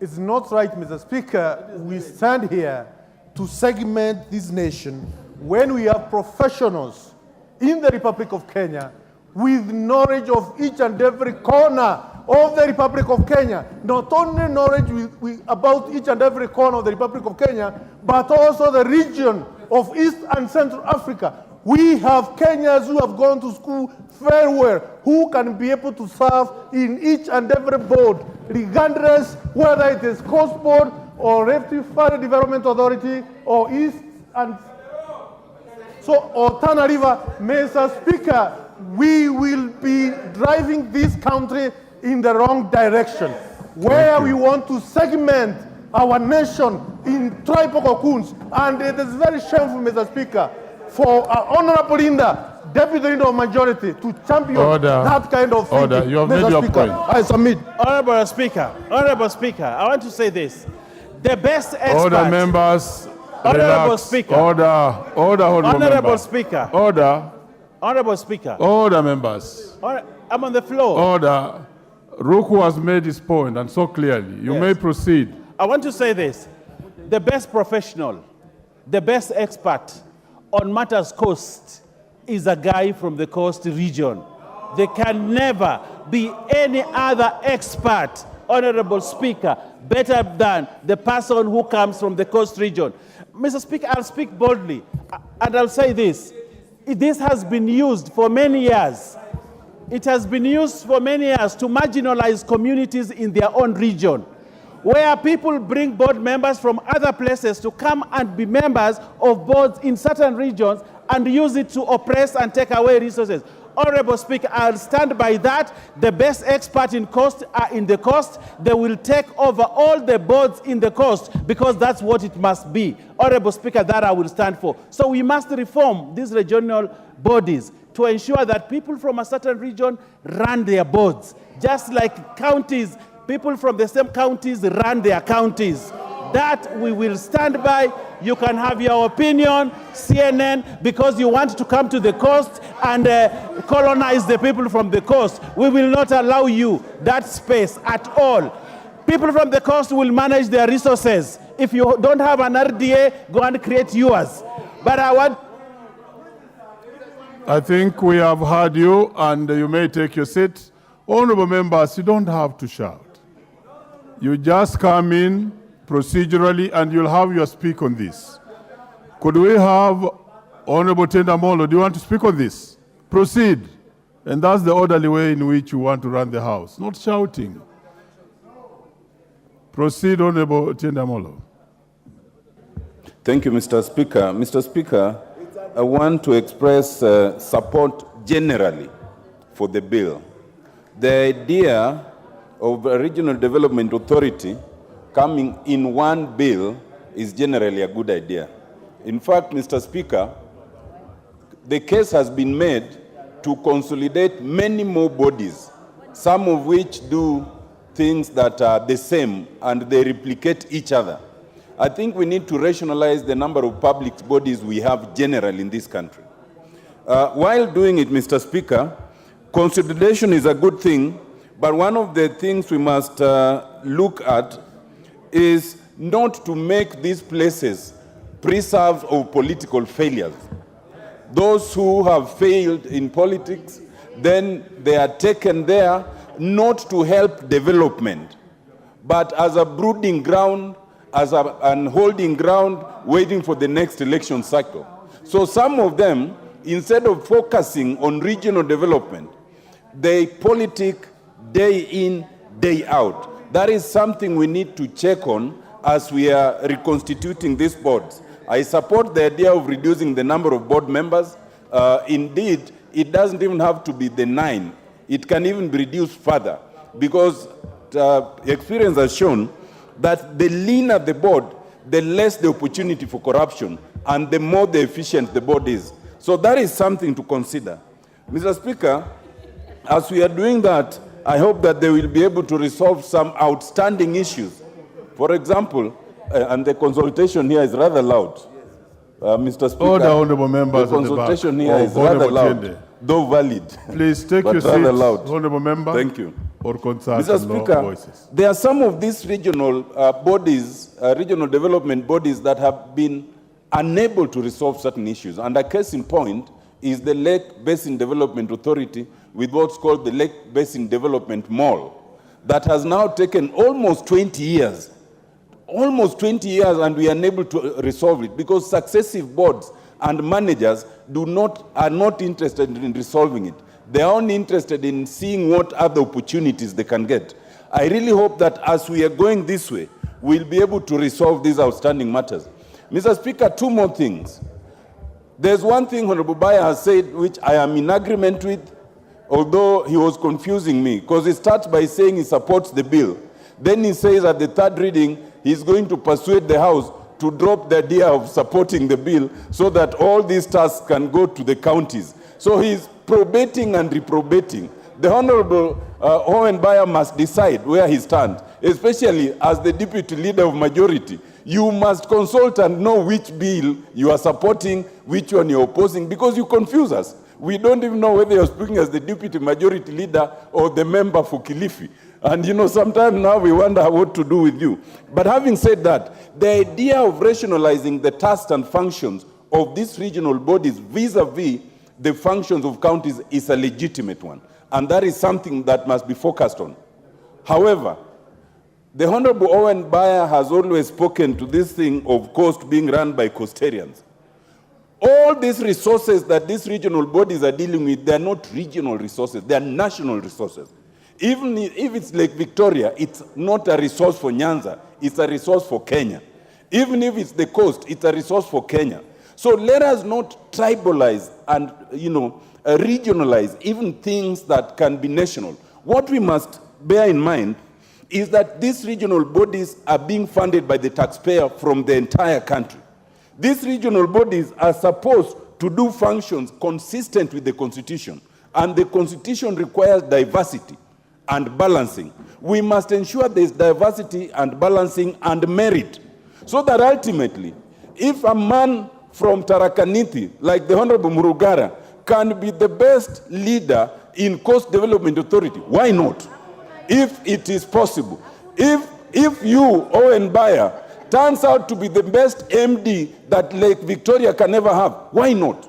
Provided you do what it fits. We cannot be amending the laws to make our situation and ethnicization worse when we should be endeavoring to be one nation state.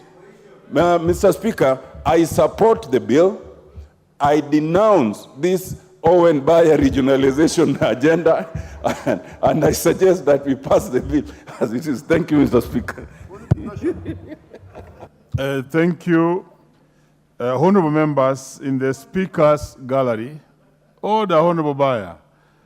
Honorable members in the Speaker's Gallery is St. Francis Girls Mangu, Gatundu North Constituency, Kiambu. Do we have any member of Kiambu region to just welcome the girls? Let me give to Senior Counsel that opportunity to welcome the girls in the House.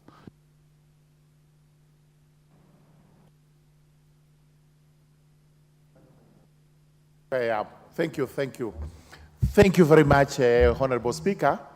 Allow me kindly to welcome the St. Francis Mangu girls to the National Assembly. It's a school I remember very well. When I did my O-levels at Mangu High School, we used to visit St. Francis girls at Mangu. Therefore, I remember their school with nostalgia because it was part of the development as we grew up.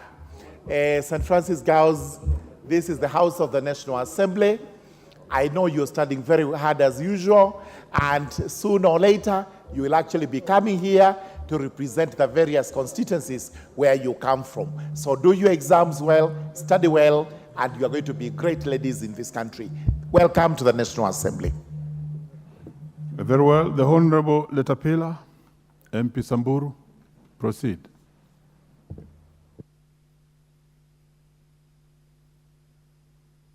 Please. Thank you, Mr. Speaker. I rise to support the bill on regional authorities.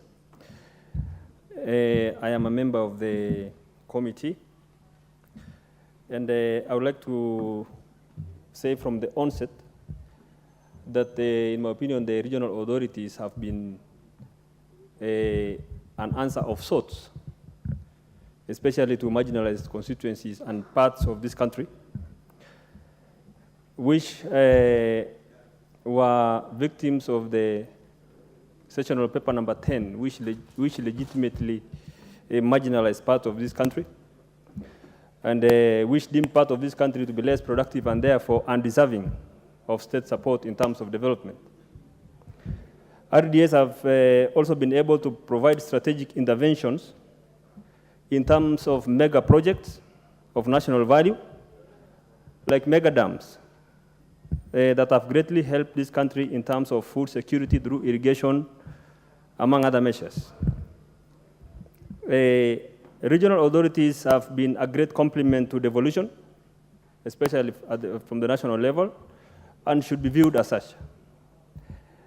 This bill seeks to consolidate all RDS under one legislation, because individual RDS have been having their bills, their acts. And every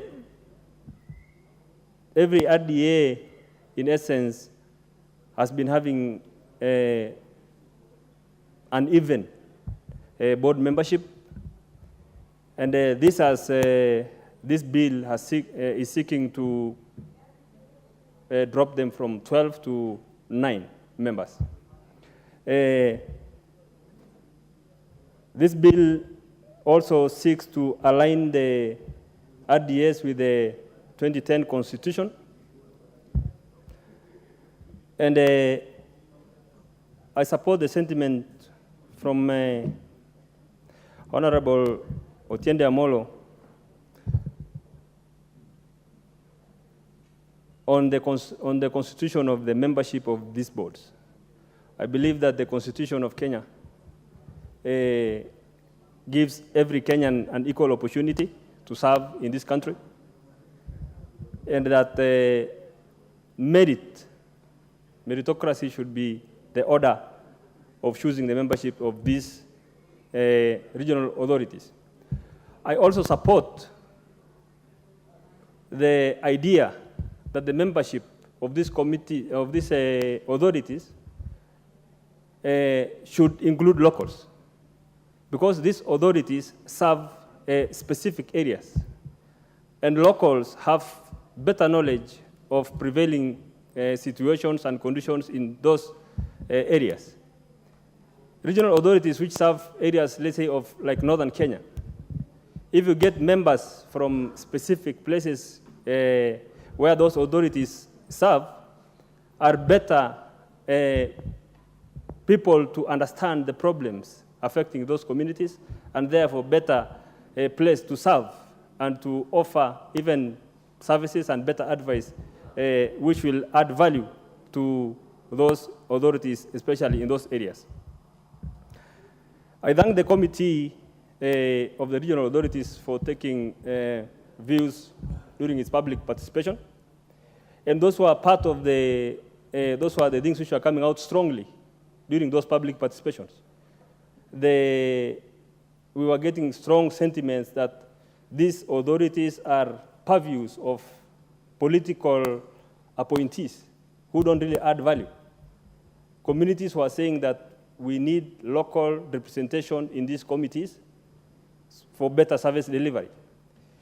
Those are views which were taken by this bill, and that is where you get those sentiments from members of the committee that the membership should include locals. We were also getting sentiments from communities that the membership is bloated, and that's where those reduction of the board membership came out. We believe, or rather I believe, that the RDS should be retained at the national level to complement the development at other levels of government. The notion that this RDS should go to devolved units were sentiments which were getting strong opposition during public participation. The people who are giving the feedback strongly supported the RDS to remain at the national level. Many of them were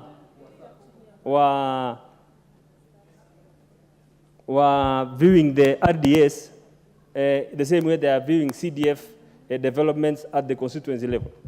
They're saying they are seeing more impact, they're getting more value for their money from this RDS. And I support the notion that the RDS should remain at the national level and shouldn't go to the devolved units, unlike what the Leader of Majority was saying. And I support Honorable Otiende Amolo there. The Leader of Majority confused all of us because we didn't know whether he was supporting the bill or opposing the bill, because if he had gone through the bill properly, he would have read and understood what I am saying as a member of this committee. Thank you, Mr. Speaker. That's my submission. And the leader, you should take your place. You know, every member is having a comment on your earlier statement. Next to speak on this is veteran MP Adan Kenan.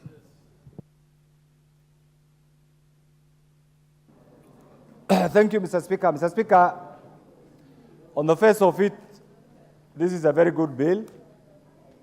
It ought to have come a long time ago, pursuant to the enactment of the current constitution. And I want to congratulate the chairman, the Honorable Chapong, and his team for a well-intended bill. But, Mr. Speaker, having said this, if I look at the first object, memorandum of object and reason for the bill, for the establishment and powers and function of the bill in order to streamline these many regional bodies actually is a timely one. Mr. Speaker, I hope Honorable Baya, the Deputy Leader of Majority, will hear our sentiments. Mr. Speaker, this bill is a precursor. This bill is a precursor to the promulgation of the current constitution and the Honorable Baya is still very busy consulting. Mr. Speaker, the operations, activities, the mandates of these regional bodies has been overlapping.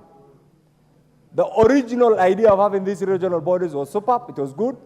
Mzoimoy and cohorts had a good idea of devolving funds through these regional bodies.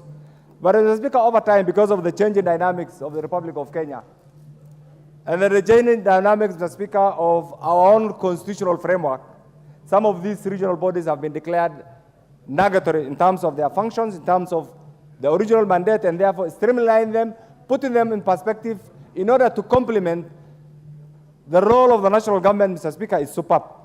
What is not good is what is being suggested by the Honorable Baya, and I'm sure he's a leader who is trying to create a niche for himself in the coast region, but that does not negate the national spirit of national cohesion, unity of purpose, and generally, this country, Mr. Speaker, over the years, one of the things that has really reduced every aspect of our development agenda is regionalism, tribalism, cronyism, and corruption. Mr. Speaker, as much as I agree the people of coast require that dynamic approach, but we must also appreciate coast region is part and parcel of the Republic of Kenya, and Kenya is a unitary state, and therefore that approach to our development agenda only negates the national spirit. Is that member, honorable member, for go back and do the correct thing? This is a house of rules and order. Proceed. That approach which was being suggested by the Honorable Baya only negates the national spirit. It is not in tandem with both the letter and the spirit of the current constitution.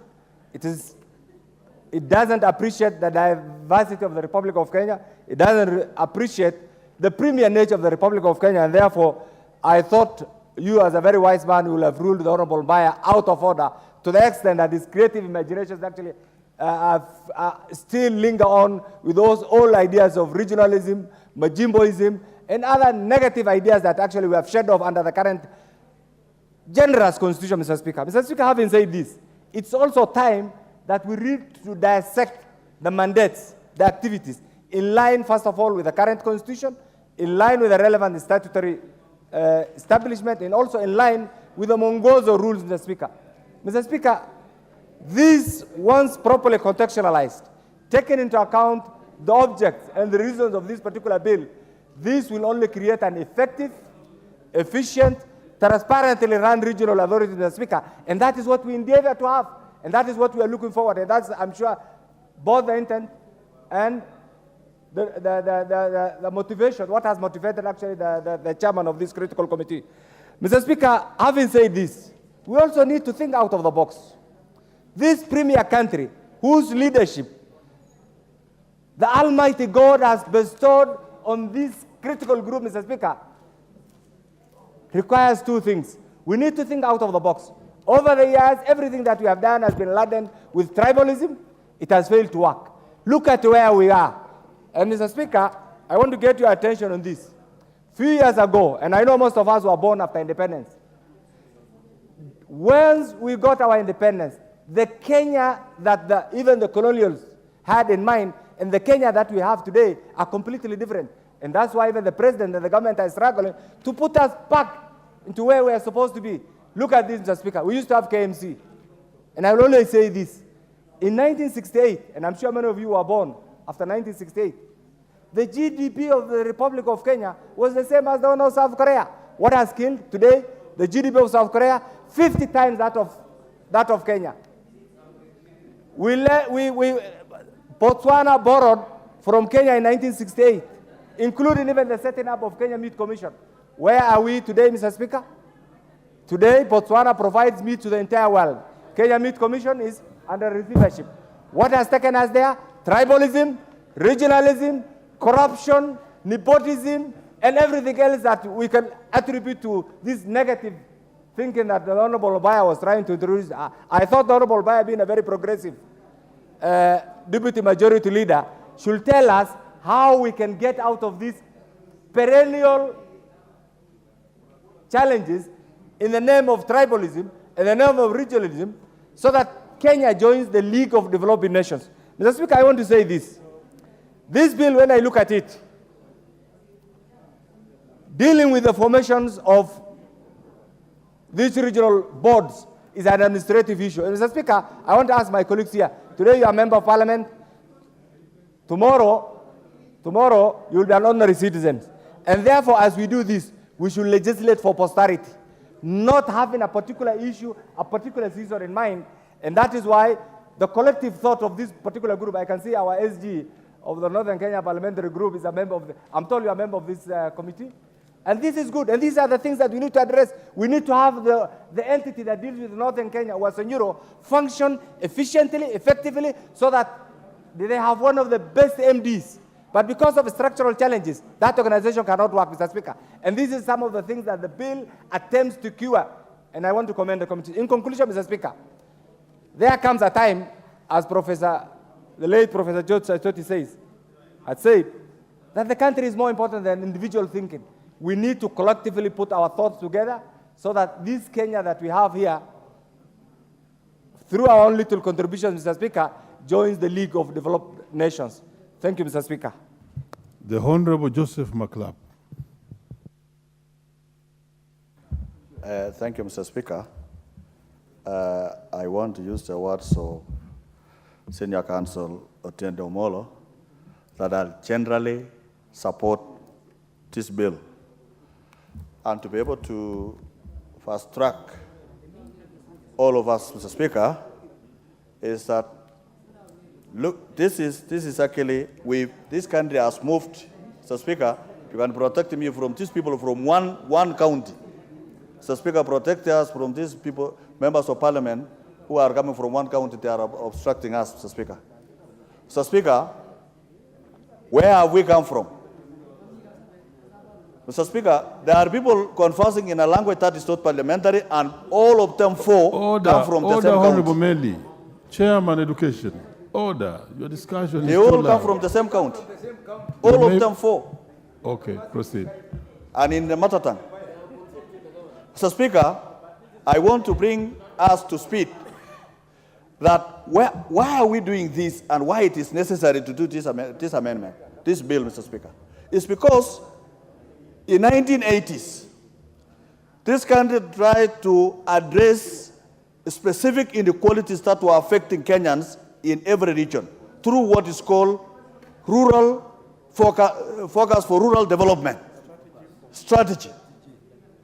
After that, Mr. Speaker, we moved to regional authorities, Mr. Speaker, in the 90s, establishment of regional authorities to be able to address the challenges that are facing Kenyans in specific regions of Kenya so that they are brought up for development, Mr. Speaker. Mr. Speaker, what then followed after all those ones, the focus for rural development in 1980s and the regional development authorities of 90s, now we entered into the Constitution of Kenya 2010. Those are the steps where we have come from. The Constitution of Kenya 2010 actually subdivided this country into 47 county governments that we have today. Again, why? That Kenya is a country with diverse people. And to be able to actually bring up Kenya in a manner that no government shall discriminate, then the establishments of the county governments so that they have equitable share of resources, Mr. Speaker.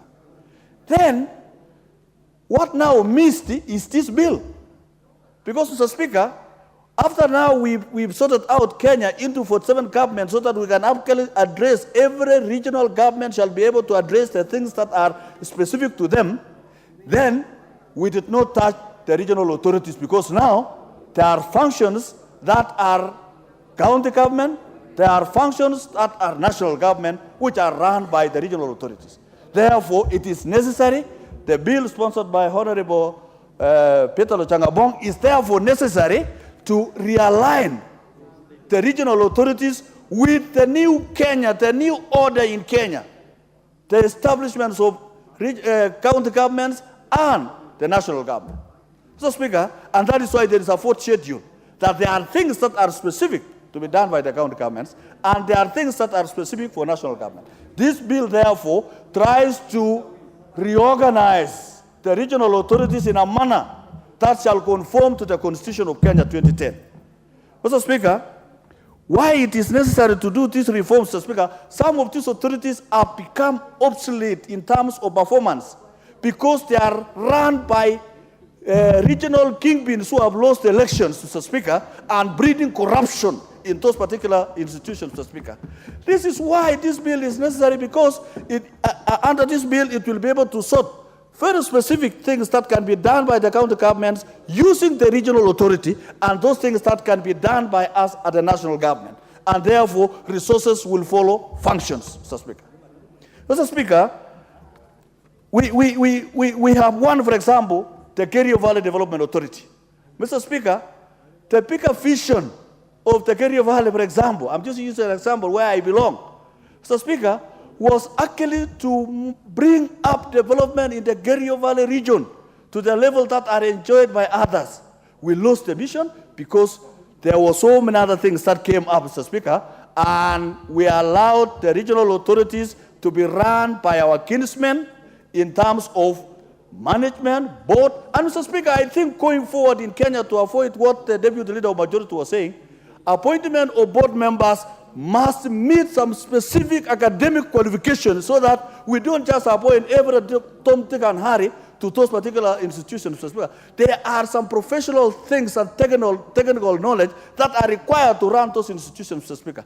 And I want to propose that as we even go through this bill, Mr. Speaker, Chairman, there is need now to synchronize and say the boards of a regional authority shall not have more than a third of the people in that particular region. Let's make Kenyans who are qualified, who have experience, who have technical knowledge, so that they don't converse in their mother tongue like my colleagues who are speaking here and share tenders and everything, and they bring down the authorities, Mr. Speaker. We need authorities that are able to change lives and bring development in the regions of Kenya in a manner that is enshrined in our constitution, Mr. Speaker. So, Mr. Speaker, even the membership of the board, some boards, Mr. Speaker, are having 16 members. Others are having 9.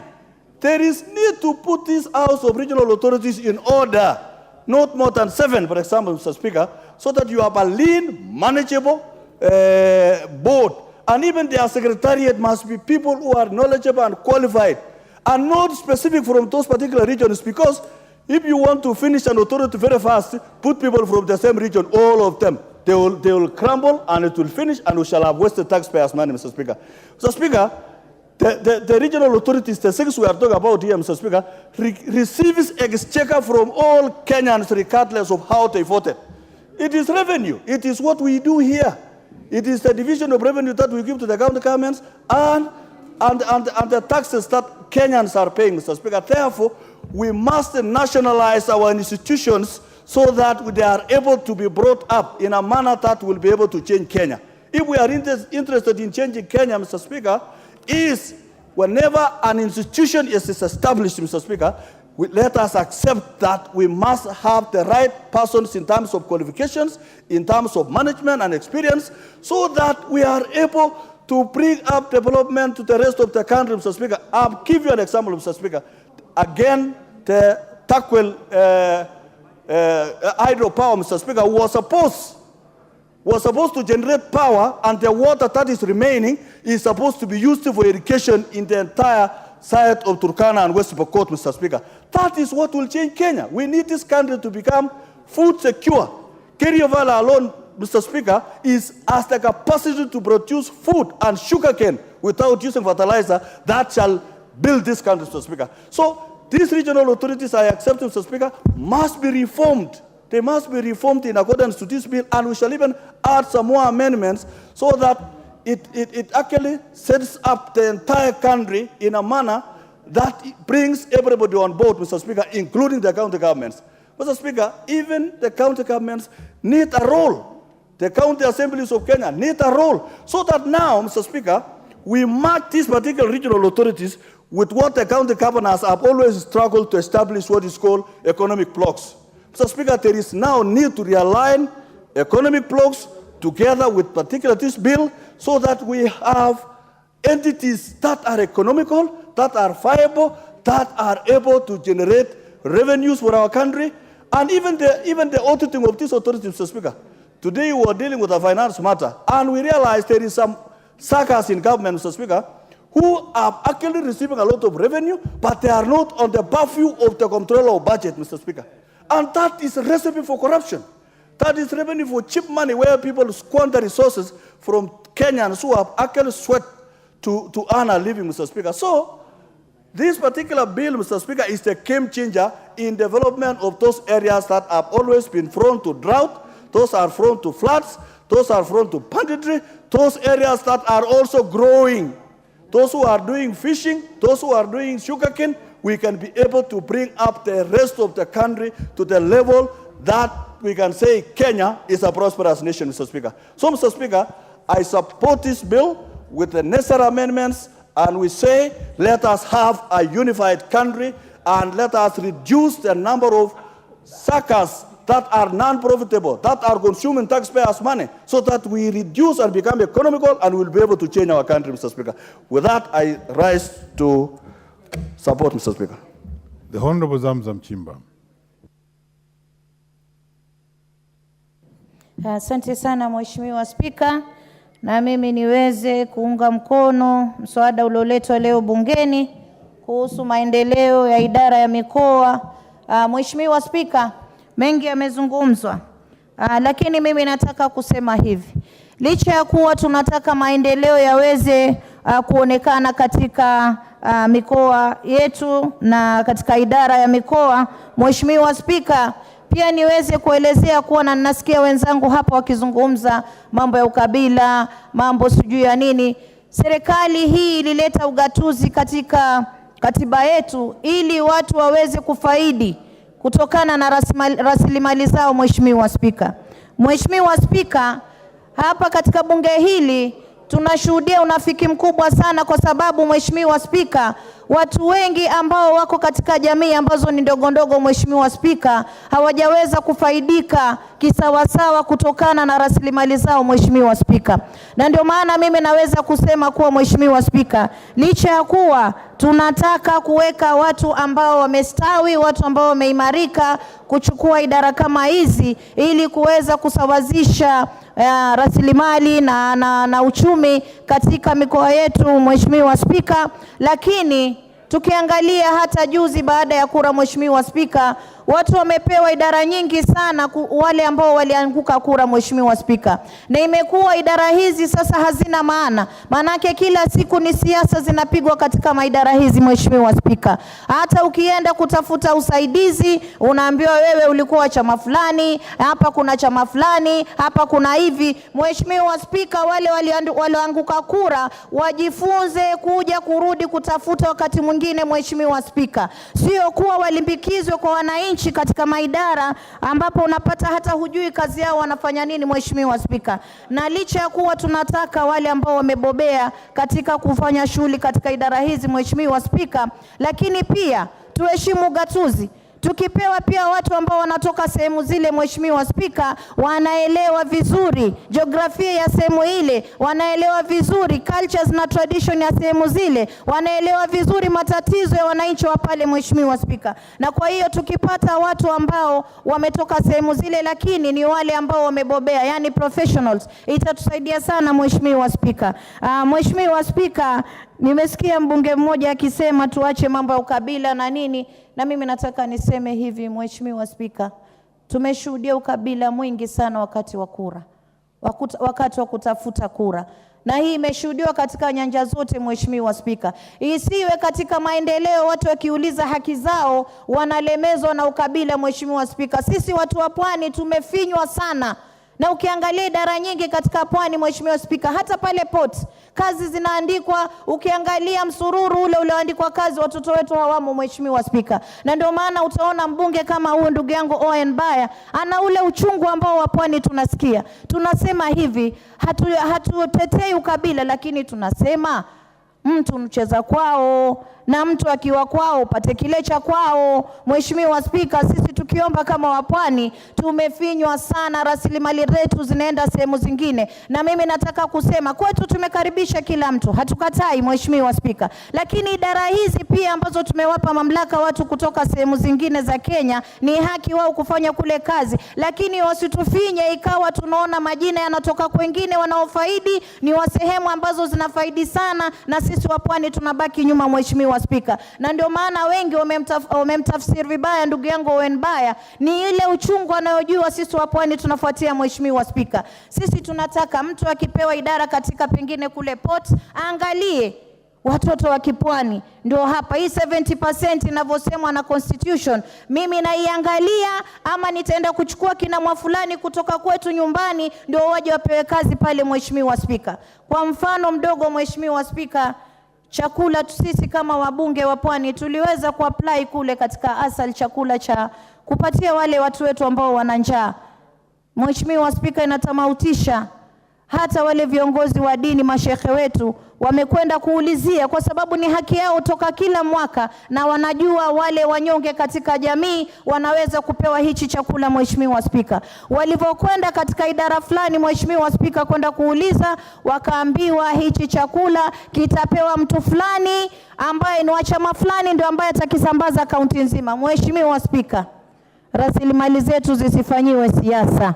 Hii ndio maana unaona hata ndugu yangu Owen Baya amekuwa mkali, kwa sababu mambo mengi yanafanywa kufinya watu wengine. Mheshimiwa Spika, kama sisi sote tunafuata sheria ya Kenya katika mambo ya idara ya mikoa, basi tuangalie kuwa kila mmoja, kila Mkenya anapata haki yake kulingana na katiba. Mheshimiwa Spika, haiwezekani chakula kwa mfano kimetoka kule katika idara ya asal, kikija Mombasa unaambiwa nyinyi mashekha mwezi kuchukua chakula, kitachukuliwa na mbunge fulani ndio ambaye atasambaza kaunti nzima. Chakula hicho si cha kufanyiwa siasa Mheshimiwa Spika, na mimi leo napinga hapa vikali nikisema, wabunge wenzangu, tuangalie, ukishachaguliwa katika kiti usianze kufinya wananchi. Una vitu vingi ambavyo uweza kuwafanyia wananchi, lakini mambo ambayo yanahusiana na taifa nzima, yanahusiana na kila Mkenya, wewe lazima uangalie kuwa yule mwenye idara amepewa mamlaka ya kuangalia kila mmoja bila kuangalia chama, kabila na rangi. Mheshimiwa Spika, na ndio maana leo sisi kama wapwani tunasema tumefinyika sana. Sisi idara nyingi watoto wetu wamesoma Mheshimiwa Spika, hatuwaoni kule sehemu zingine wala hatuwaoni nyumbani. Ikiwa kama mgao wa idara tofauti unatokea mambo ya kikazi, professionalism, Mheshimiwa, na sisi pia tuna watoto wetu wamesoma. Kama watapelekwa kwa majani chai tuwaone wako kule, tutashukuru. Wale wakija kwetu tutapokea, lakini sio kule kwao wanachukua kila kitu na kwetu pia wanabwakura kila kitu. Mheshimiwa Spika, huo ndio uchungu ambayo umeona ndugu yangu Owen Baya akisema, na sisi tunasema wengi wape, usipowapa watajichukulia. Mheshimiwa Spika, itafika wakati sisi tutaanza kubisha kila mlango, tuangalie na statistics na data zinaonyesha vipi. Ikiwa mpwani katika idara fulani ambayo iko nyumbani ameachwa nyuma, basi itabidi na sisi pia lazima tuingilie kati, tuangalie tunarekebisha vipi. Mheshimiwa Spika, licha hayo yote Mheshimiwa Spika, hii bill ni nzuri sana, itaweza kuleta maendeleo mazuri, licha ya kuwa tunajua counties wanafanya kazi zao na hawa ambao ni regional wenye idara kutoka kila mikoa wana kazi zao. Sisi tunawapa nguvu, isipokuwa Mheshimiwa Spika, wengine hujazana kwenye maofisi, hujui wanafanya kazi gani. Na sisi tunataka kusema hivi, uchumi uko mbaya. Hii mishahara ya kudondoa kila mahali kupatia watu wengi ambao hatuoni kazi yao, Mheshimiwa Spika, hiyo ndio tunasema ipunguzwe idadi. Tupate mtu ambaye aweza kufanya kazi kwa ustadi, mtu ambaye anaeleweka vizuri na uweledi wa kufanya kazi, awezi kufanya hata kama ni watu 6 badala ya 11 Mheshimiwa Spika, ama 7 kama ilivyokuwa zamani. Pia Mheshimiwa Spika, sisi tutashukuru sana Mheshimiwa Spika. Kama mama Mombasa naunga mswada huu, ila nasema urekebishwe uweza kugusa kila jamii ya taifa hili, na ugatuzi pia uheshimike ndani ya mamlaka haya. Watu waangalie kuwa wenye mji, wenye mtaa, wenye nchi pia wanapata vipi haki zao Mheshimiwa Spika. Kwa hiyo naunga. Asante sana Mheshimiwa Spika. Asante sana. Kwa mara ya kwanza nimepata jambo ambalo limewaunganisha wewe na Owen Baya. Next to speak on this is the Honorable Rikiri Mugambi. I want to thank you, Mr. Speaker, for this opportunity. Indeed, this is a key bill in this House. Mr. Speaker, the regional development authorities have a history. But Mr. Speaker, times are changing. The way we used to see regional development is no longer valid because there are so many things that have changed. Mr. Speaker, time has come to review the operations of this regional development. Mr. Speaker, some of these regional development authorities were formed because of what was being seen as marginalization of certain areas of this country. Mr. Speaker, there are some counties or regions then which were not endowed economically. Mr. Speaker, there was need to uplift the standard of the economies of these regions.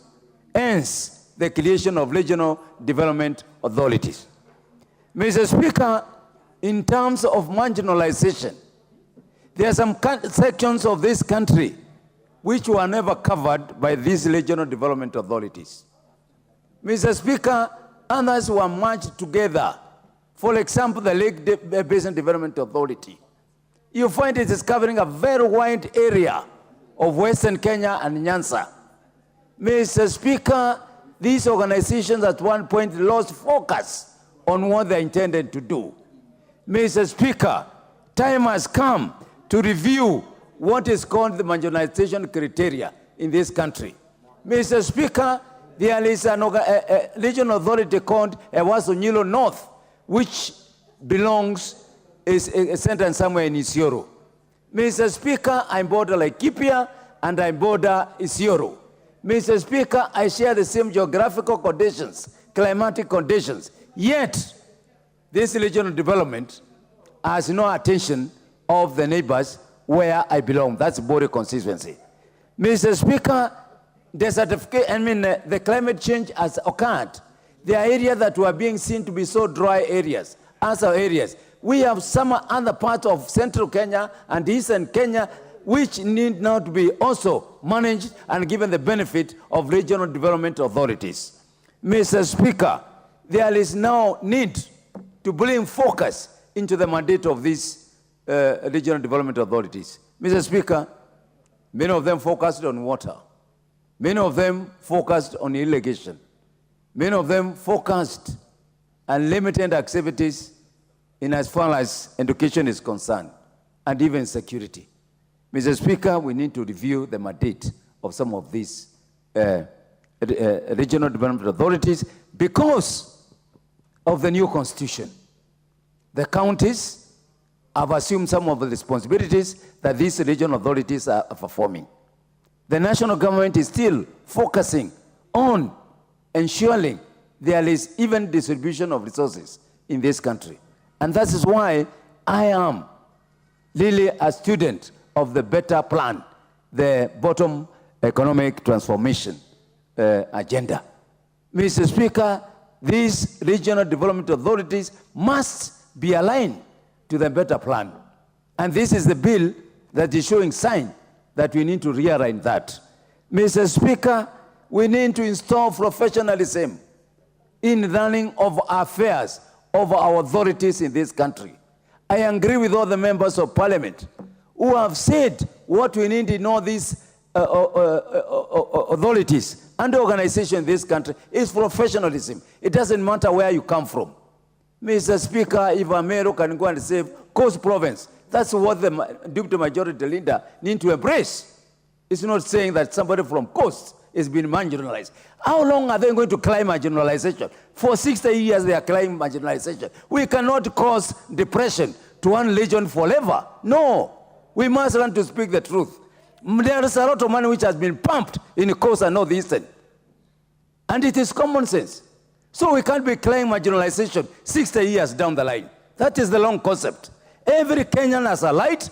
Every Kenyan has an opportunity to do what is supposed to be done. Mr. Speaker, there is no point of wonder when you speak the truth.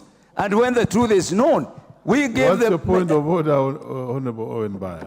Let's listen to Honorable Baya. You know, Honorable Speaker, the Honorable Ndikiri, in spite his gray hair, lacks facts in what he's saying. It is factual that the coast region has been underserved for many years, for the 60 years that he's talking about. It is factual that the most poor regions in this country are in the coast. Coast Development Authority was set up by the late Karisa Maitha in this parliament to mitigate against underserving the populace in the coast. And therefore, Coast Development Authority was set just for that purpose, to mitigate underdevelopment. So the Honorable Ndikiri needs to look at facts. Facts are in the standing orders. It is factual that underdevelopment has been there for the last 60 years. So stick to facts. Very well, leader. Coast has been underserved. So do not paint a picture which does not exist. It is facts. This parliament believes in facts and corrective.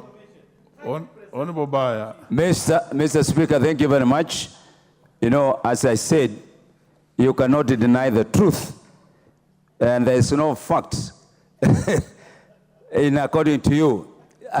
Let's not play politics on this. We are dealing with a very serious matter. In fact, members. Before you proceed, Honorable Baya should have actually produced the facts. Yes, but correct. Meanwhile, proceed. Let him tell the fact, because, you know, a kid cannot continue crying forever. No, we must be serious. We must live what we are preaching. Baya is part of the better program of this country. And he cannot play a game negativity. No, that is wrong. And he has been advised by senior counsel, my brother Amolo. If you you can't take the advice of anybody else, please take the advice of senior counsel Amolo. He has gray hair like me, and that's where you draw wisdom. Mr. Speaker, there's a lot of spending of money with these organizations. And Mr. Speaker, where the we are appropriating money to the national, the regional organizations, then we must have a national outlook. Mr. Speaker, time has come.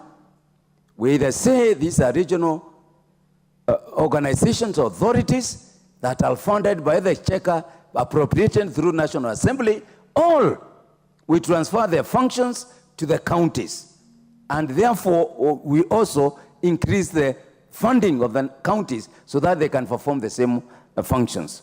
Mr. Speaker, it is very important for this country to go back again. We must review, because there are some counties which are not covered by this properly by these organizations. The Tana and Athi River, they cover very limited areas of Meru County, where I come from. And it's specifically Bode constituency. It is not under any of these authorities. Yet I share the same geographical conditions with Laikipia and Isiolo. Meaning, as we push through these authorities, we must ensure all the areas that have similar climatical and weather conditions, they are ramped up together. And therefore, I'll ask the drafters and the proposers of this bill, we must now reorganize and see the areas of coverage. Because if you don't do that, we will only be discriminating against the traditional known counties. Mr. Speaker, I join the other members and say time has come for us not to start going backward, but to move forward.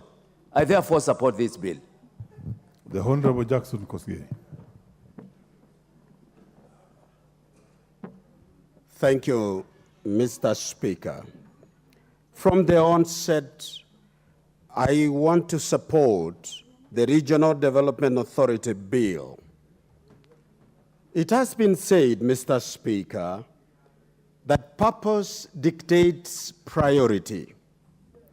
The regional development authorities were created and tasked with a unique mandate in the progression and development of our country in trying to fulfill the agenda of developing Kenya in a uniform way.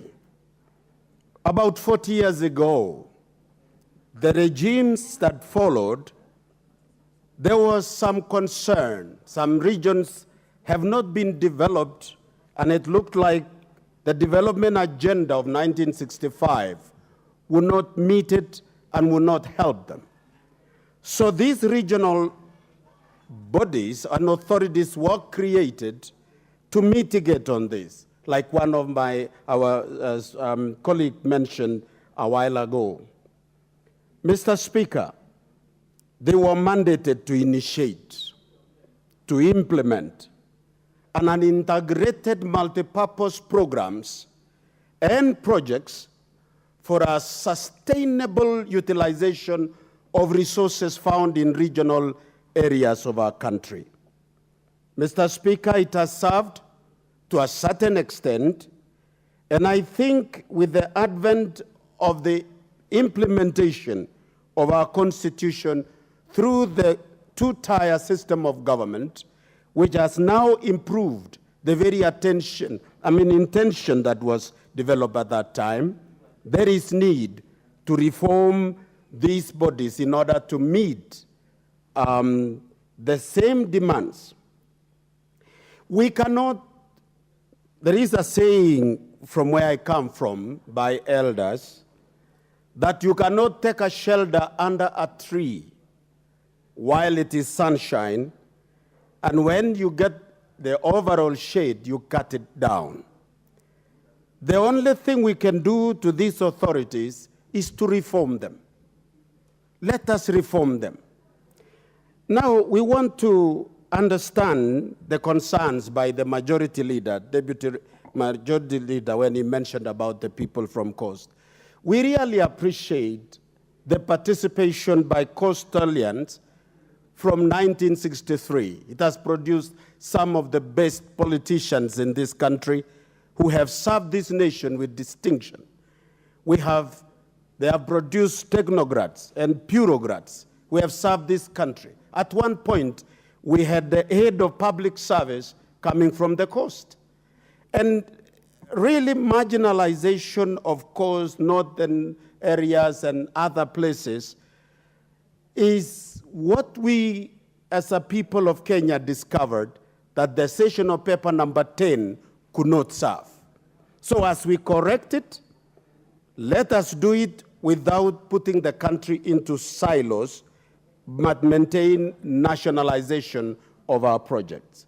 In conclusion, Mr. Speaker, I join my colleagues by saying our reformation must address harmonization of these particular authorities with the concept that is rising in the economic blocks of our counties, because counties are spread along the same regions. We need also to align it with our Constitution. And we do so with that appreciation, because these authorities, it was supposed to foster an integrated, sustainable economic development, and by empowering the communities that hosted it. It has to do so, as it were before, without looking like we are balkanizing the country. We must encourage nationalization of our focus in terms of developing our nation.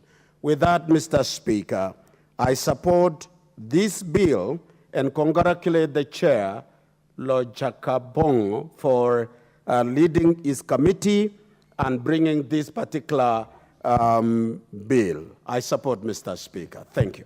The Honorable Japheth Nyakundi.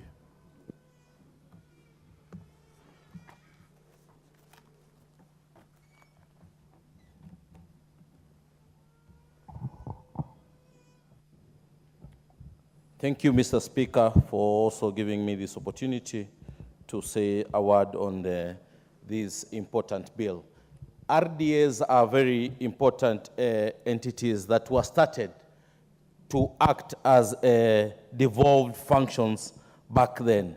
but with the enactment of the 2010 Constitution, most of these RDAs have been rendered redundant because most of their functions have either been taken by the national government or the county government. So as a house, we have to look for the best way on how to make sure that these RDAs work optimally. A good example is the Lake Basin Authority, whereby the Lake Basin Authority gets about 200, 300 million per financial year. You find that this money goes into paying recurrent expenditure and personal emolument.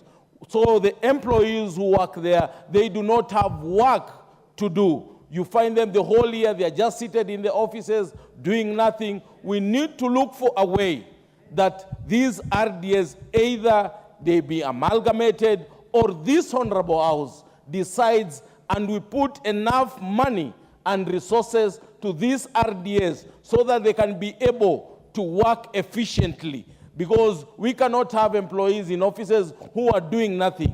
These employees are people who are qualified, who need to be on the ground doing work for Kenyans, not just in the offices, seated there doing a lot of nothing.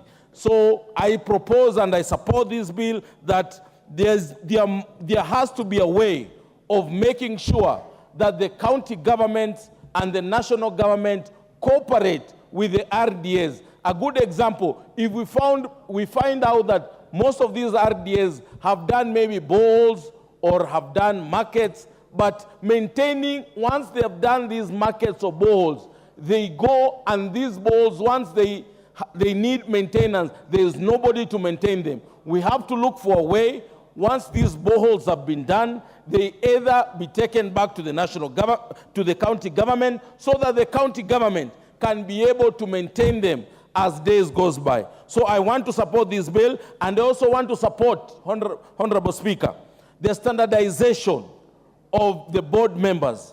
Having 9 board members is very, very important, because you find other RDAs that have 12 members, others have 7 members. We have to look for a way of making sure that these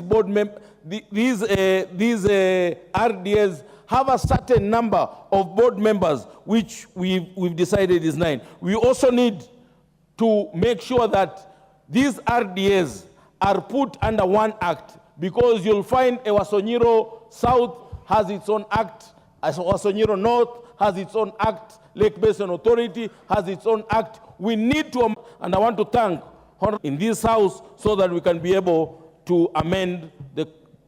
I also want to support Honorable Owen Baya partially. I also want to support Honorable Baya partially, though we have competent people in this country who can be deployed everywhere in this country. But I also want to support that the people from those regions are also supposed to be part of those, part of the board members of those RDAs, because they understand the topography of those areas better than other people who have come in from other areas. So I want to support this bill fully, and thank you, Honorable Speaker, for this opportunity. The Honorable Suzanne.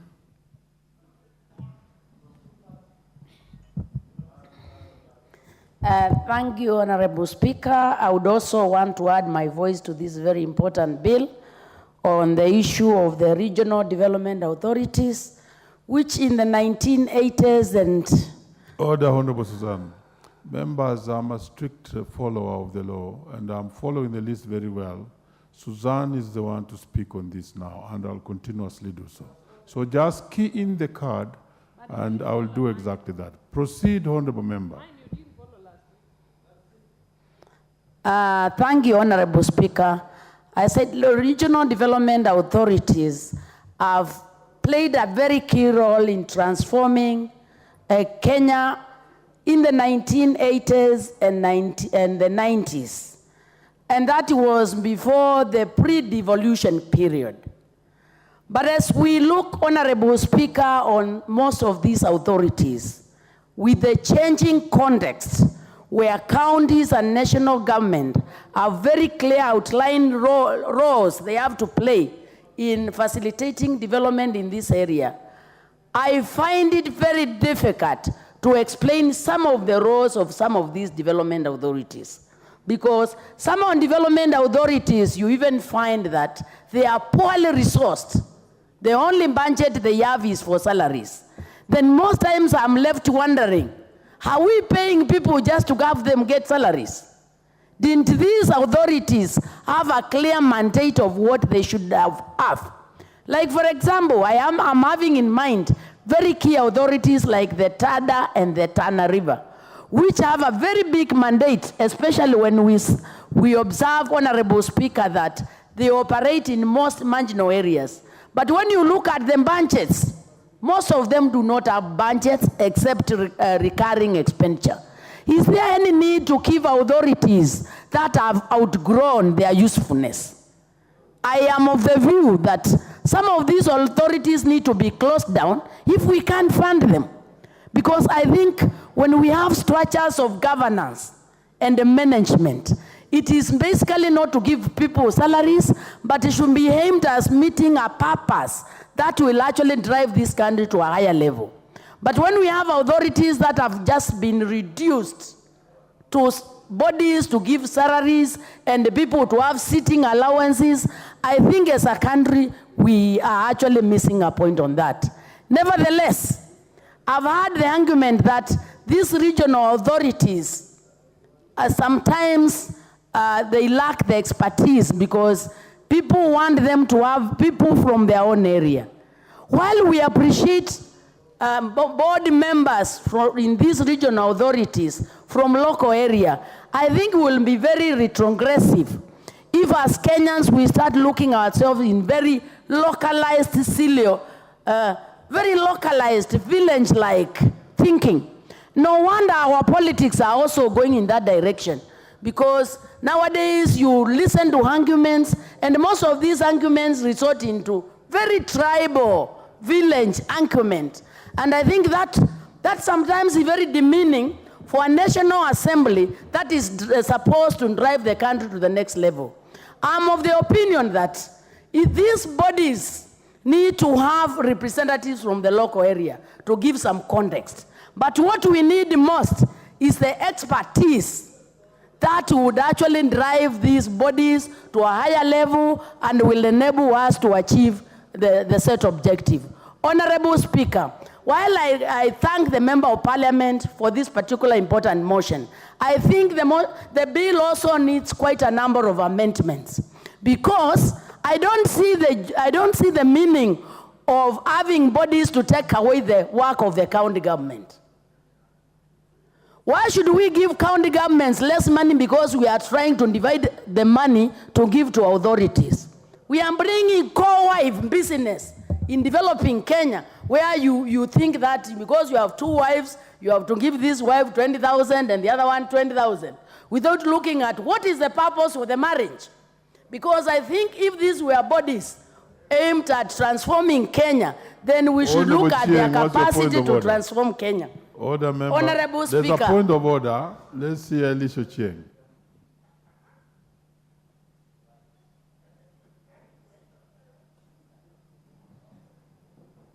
No, it is. Come down.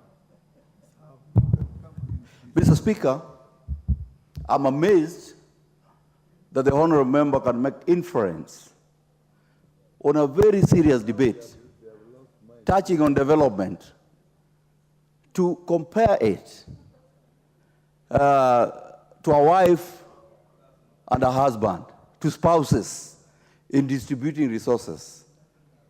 I think honorable member must use relevant examples that are comparative, because we are talking about development.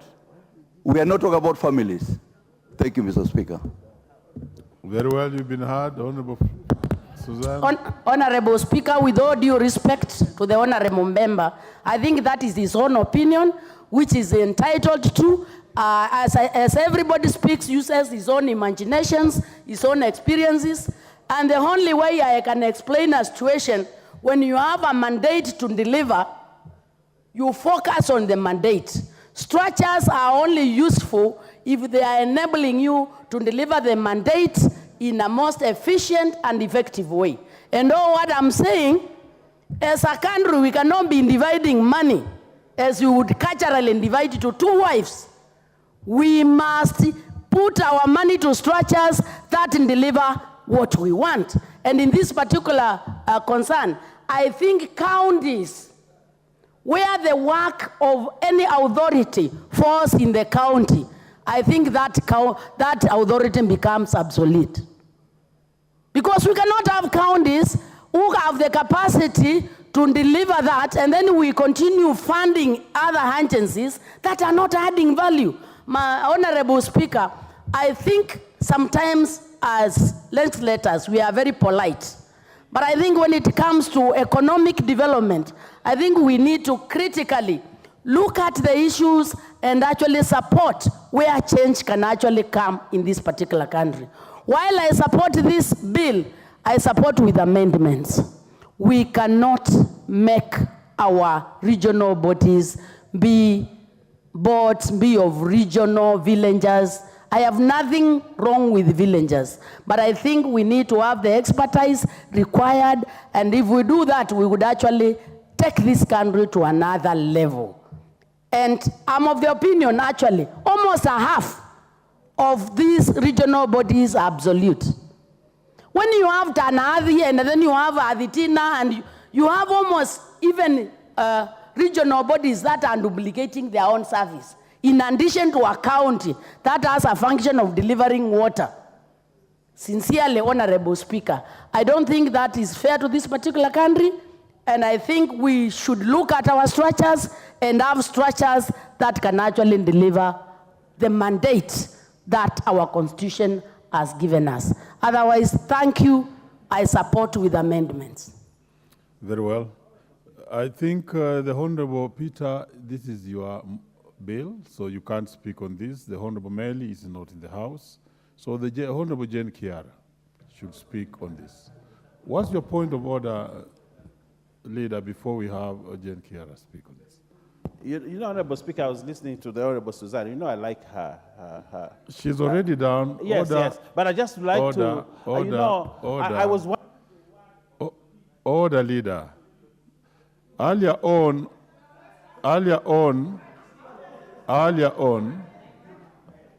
order, Leader. Earlier on, you rose from your place when the substantive speaker was here and spoke about the procedures of this House. And that's what you must respect. Honorable Kiara, proceed.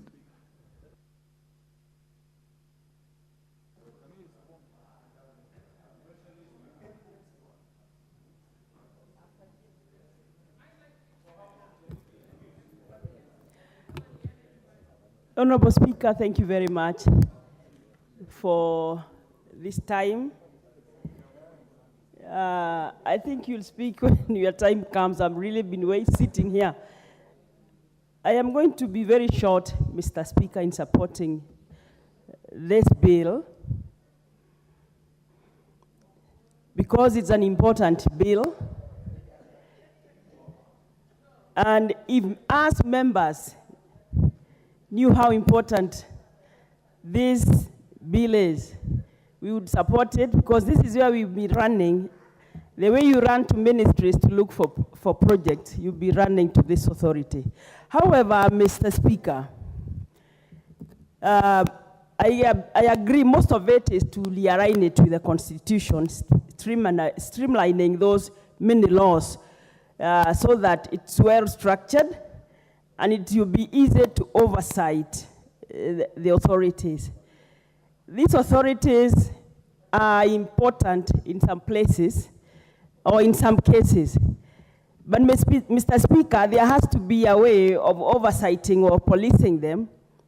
And why I say this, in my first term in Parliament, there was a project, a dam project that was supposed to be sunk in Longonot. Mr. Speaker, I know money was paid, but there was nothing, not even a drop of water that was found in Longonot. They didn't even come, but in the paper, there was a project of a dam that was done in Longonot. As opposed to what is being said on regionalism, my concern would be if there is a project in my constituency, there should be public participation, because like that dam, if they called the members around there for public participation, they would have told them there is no water that can be found here. Even if you dug how deep, it will never come because there is no stream, there was nothing. So actually that project was just to consume money. So there has to be a way of public participation. Mr. Speaker, most of the monies to these development authorities, we know it comes from donors. But how is this money policed? How do we know who has brought in money and where the projects are going? I know most of the functions also are cut across the counties, just like it has been said. Mr. Speaker, I may not be able to say that that money should go or this project should go to counties, because even the counties are not able to know exactly what happens or how they choose their projects. So really, it is, let it be at national level, let it be policed, so that there has to be in the regulations a way, Mr. Speaker, how it should be policed. We know it has been like, apparently in our region, we are supposed to be in the Uasonyiro South Development Authority, which has its office I think in Narok. Mr. Speaker, we have not seen anything, even in the larger Naivasha where I was representing, I've never seen a project by Uasonyiro South Authority. Reducing board members, that's fine. We are trying to reduce spending, Mr. Speaker. But as opposed to say that the membership of boards must be regional, I think we need experts. If you have a dam where you need engineers, the engineer, we have said in the Constitution, and it is what we believe in, that is a Kenyan must be allowed to work in every corner of this country. I think that should be there should not be a reason to deny somebody chances. Mr. Speaker, there need to be a lot of reforms, because I would not call for disbandment of the authority, but I would say it needs a lot of reforms so that it serves Kenyans and also gives us a chance to know exactly what is happening where, what money has come from where, because it's just so amorphous. We know there is an authority somewhere, and there is an executive officer, there is a board, and then that. What is it that these authorities are doing? So as we support, because I'm saying I think a lot needs to be done so that it is vibrant, and we know, the way we know the Minister of Education, what they are doing, can we know what this authority is doing in Kenya? I thank you, Mr. Speaker. The Honorable Ochanda. Thank you, Mr. Speaker. Mr. Speaker, the bill is attempting to do one of the things that actually is not declaring, trying to sanitize the regional authorities. In my view, these regional authorities, they could be having roles. They could be important. But where we are in this time and space, their time is gone. All the things that they've been listed to be doing have been listed to other authorities. And for sure, the Constitution of this country knows only two authorities. Either you are a county authority or you are a national authority. There's nowhere else where another authority is recognized in the Constitution. So we must recognize that as this parliament, that we must place the regional authorities where they belong. And they don't belong into where they are somewhere between counties and national governments. That is not right. Mr. Speaker, I think the best that we can do with the regional authorities is not to sanitize them in this arrangement, is to place them where we now have what we call county economic blocks. county economic blocks. They can be very well be secretariats of county economic blocks.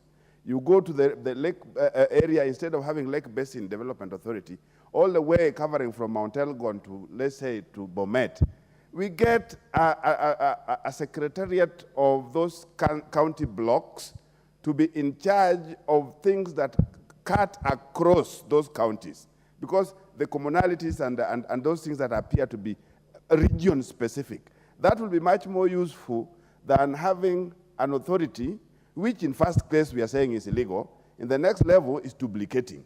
It's duplicating in the sense that all that they do, what should a regional authority do in beekeeping? You go to Rift Valley Career Development Authority, one of the things that they do is to keep bees.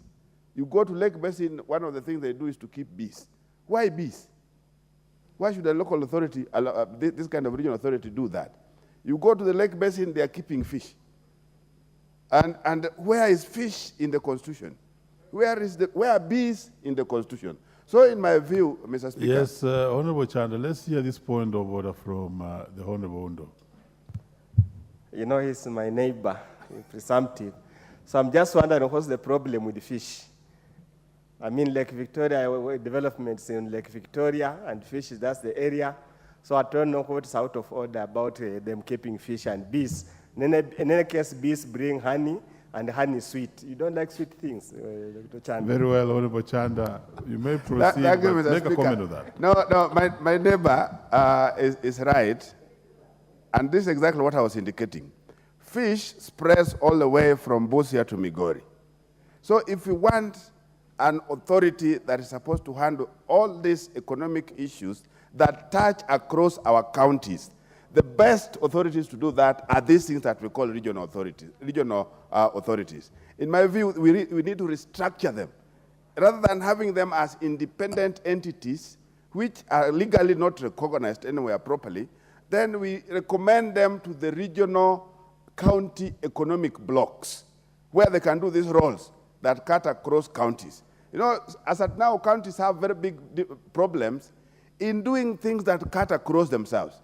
There's a big problem in terms of how Busia and Siaya, who are neighbors, are supposed to relate. Those things are there in law, but they have difficulties in implementing these things. So those areas where counties have difficulties in implementing services or activities or resources that are supposed to be cutting across the regions, these should be the authorities, in my view, that should be taking care of that kind of an arrangement, Mr. Speaker. If we go that route, then there's need, and we can see that regional authorities can have something to do. But if we go the route that we are trying to go in terms of merging them together, giving them roles that are already given to other authorities, and placing resources on them, the same resources are required with the other authorities, then, Mr. Speaker, we are not doing the right thing. And we really need to look at this and think again. Thank you, Mr. Speaker. Very well. The Honorable Ibrahim Sane. Thank you, Mr. Speaker. Quite often than not, we always take pride in being under the tutelage of a very pragmatic and progressive constitution, 2010. This bill, in a big way, I feel contradicts the spirit and the principles of the same constitution. I rightly agree with my predecessor in contributing to what really is regional. We only have two regional entities, and that is the national level, the national tier, and the county tier. We have 47 county governments, and these should be the bodies that should steer our country towards economic and other developmental frontiers. Mr. Speaker, having perused through this bill, inasmuch as it was once novel and Attica, when our constitution was the old one, and regional bodies were the best of bodies to trigger development, it is true that that has been really overtaken by the 2010 Constitution, and what we can see in it is an overlap of mandate and roles. The role these regional entities are trying to do is what our county government are supposed to do. And I feel it is only fair to give governors what is due to them. We can't always start a conflict with our governors. Whether they perform their duties or not is another thing altogether. But what is due to them should be theirs, and money should follow, and this role should be cascaded to our devolved units, Mr. Speaker. If you look at one of the roles of my authority, regional authority, you will see quite a big overlap in mandate: conservation and preservation of natural resource issues, database management, and many others. That is also to the national government in some way. So soon we are going towards conflict of laws. We are trying to legislate so much to the extent we will be in a spot where our laws shall be at conflict with time. One other issue is their boards. We are talking of a leaner government so that we can at least save money and resources so that our economy can at least recover. I saw in the proposal a board of directors of over 13 or nearly 13. That is too big for decision making. It will be a good area for conflicts in managing the same organizations, and I believe they would have had a better, leaner boards, Mr. Speaker. One other issue, the nomenclature. What is a river authority? Where does it start and where does it end? When you take of Tanadi, these go into the coast, and then the Coastal Development Authority picks up. Then you'll ask yourself, how do they come up in naming these zones? I belong to Ewasonyiro North Development Authority. Ewasonyiro has no impact at all in my constituency. I would have rather been categorized or named otherwise. It has no relevance. Look at Mount Kenya. Mount Kenya is the source of all rivers, which go into the Indian Ocean. They flow, traverse the entire nation, and I have not seen Mount Kenya Development Authority. Whereas Nairobi in itself is the city.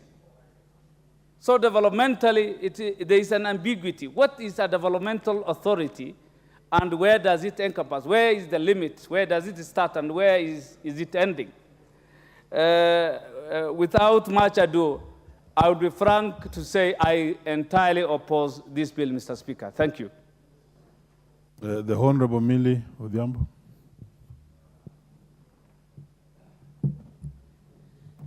Thank you, Mr. Speaker, for giving me this opportunity. Mr. Speaker, I wish to indicate that I support with amendments. And Mr. Speaker, the reason I wish to support is because this bill seeks to consolidate the authorities into one bill. And Mr. Speaker, what I was wishing the sponsor would have done and the drafters would have done would have been to also give it some legislative elegance, because I see a lot of repetition, that you find the same roles that are given the various authorities are almost cut and paste. So there is really no reason in a digitized world and in a progressive world why we should go that way in terms of doing this bill. So I'll be proposing amendments that will be making it leaner and thinner. But going more into substantive issues, Mr. Speaker, I am very happy with the principles that are enshrined within this bill. Some of them include sustainable use of resources. As a person who is committed to environmental conservation, I think the issue of sustainable use of resources is very important. And if you look at, for instance, the way some of us are using our resources, it's a challenge. It's unfortunate that there's a bill that came up on natural resources that has failed, but I think that's one of the things that we need to look at. For example, Mr. Speaker, I'd give you an example. There's a lot of construction that is going on in our counties for roads. If you see, there are small hills that are generating what is needed for the roads. And very soon there will be no hills in those areas. That is part of actually what is affecting climate change. And so when we are dealing with issues that talk about sustainable use of resources, it's significant and important for me. Secondly, the issue of promotion of equity in the management of natural resources to ensure equitable access for present and future generations. Mr. Speaker, as a person who is committed to protecting the rights of children, I am very keen on the use of access for present and future generations when we are dealing with the resources. And so when this is provided as a value, it's important. The only challenge is that when we are implementing, we forget this. Mr. Speaker, I'd hoped for a bolder approach that also streamlines the roles, as I indicated, but also that also ensures that we don't have duplication, both with the counties, national government, and with these authorities. Mr. Speaker, a lot of members have spoken to it, but one of the things I've learned, having been in this parliament for a long time, is that when we have multiple bodies doing the same thing, they actually, one of them or all of them, become cash cows. And that is why even when parliament tries to streamline, you get a lot of resistance, because you will be killing somebody's way of earning money. But I wish we were bolder as a house and sometimes just take the bull by the horns and kill some of these authorities and give the counties greater mandates. But because I know we are not bold as a house, I will propose amendments that will allow the ones who want to steal, because I'm not EACC. When the EACC wakes up and decides they want to do their job, they will follow and ensure that these people do their works and streamline. Mr. Speaker, one of the other things I'd hope to see is a deliberate attempt to establishing a formula for sharing resources within the regions, so that even when you find that one of the authorities is working within the region and has different regions, how do you ensure that within that region there is equity? I support the inclusion of gender, youth, marginalized community in the management units of the bodies. And I want to somehow agree with Honorable Bayer, and at the same time also agree with the member that that he was raising a point of order for, that yes, we must remember marginalized communities. Coming from a marginalized community myself, Mr. Speaker, I speak to it. I know a lot of people don't consider the low community a marginalized community because of our resilience. We are strong, we work hard, we fight hard, and we do not appear as marginalized. But over the years, the Luo community has been marginalized by economic policies due to the nature of our politics as opposition. And it is interesting, you hear a lot of people keep telling us, join the government, yet the same people tell you, we need strong opposition. So Kenya must also make up its mind what they want. That you either choose people who can do good work, so that you don't need an opposition. But if you choose people who are not doing good job, then don't start screaming you want a good opposition. But having said that, I'd also want to say that there are actually regions that have also benefited from resources because of marginalization. And I think as a country, we must also look at how far different regions have benefited and whether we are all at the same state. You might find an area that was once upon a time or 20 years ago marginalized. It's no longer marginalized. My area is, of course, definitely still marginalized. And then I also speak for the Suba, who is a much smaller community within my constituency that may suffer further marginalization.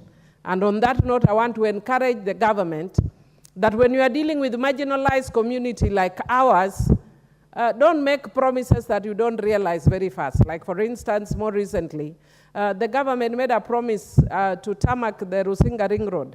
And for those of us who are very marginalized, we are really waiting with a lot of interest to ensure this is done. But going back to these regional authorities, Mr.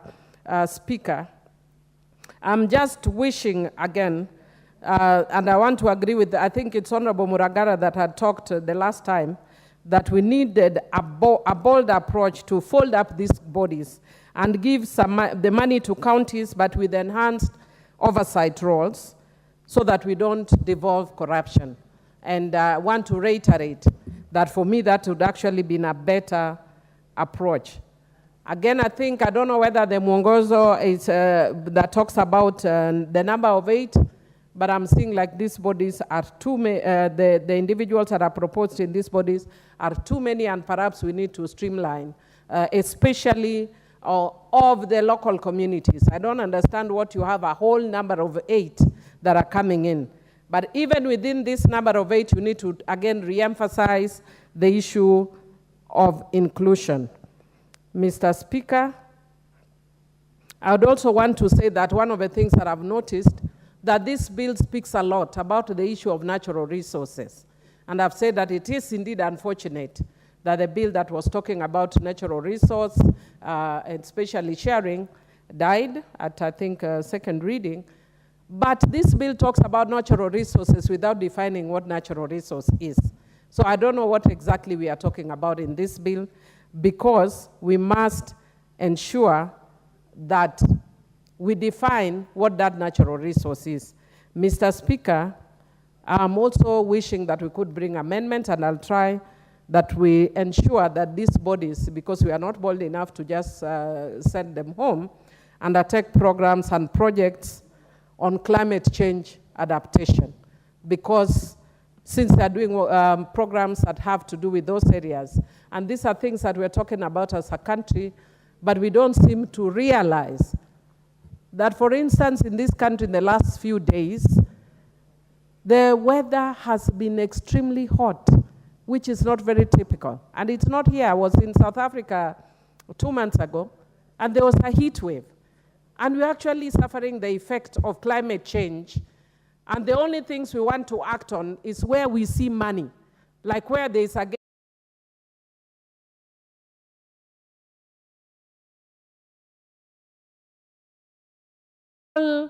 low-hanging fruits that we can deal with at individual levels, at leadership levels, at community levels, to ensure that we deal with these issues. Mr. Speaker, I want to complete because I see that my time is up. Mr. Speaker, I don't know if you can just give me 1 minute to conclude. No, the interests are overwhelming. It's okay then. With those few remarks, I support with proposed amendments. The Honorable Julius Meli. Thank you, Honorable Speaker. Honorable Speaker, I rise to support this bill. As said by my earlier speaker, Honorable Mili, I would also wish that we'll also propose some amendments. Honorable Speaker, this bill is quite good, but I would like, first of all, to tell members that there is a history behind development authorities. Development authorities worldwide were fashionable to address certain geographical problems and climatical issues affecting certain regions within a particular nation. And they were very successful in many parts of the world. For those of you who were in school earlier on with a different syllabus, we had the Tennessee Development Authority, we have the Yellow River in China, and many others across the world.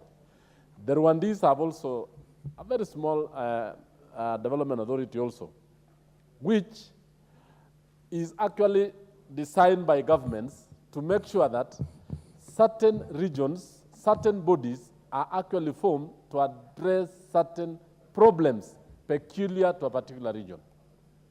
So I want to thank the chair and the committee, first of all, for actually bringing all the development authorities under one law. Previously, we had different laws for different authorities. Right now, we are going to have it under one piece, and it will actually be very easy for us to try to bring them to order.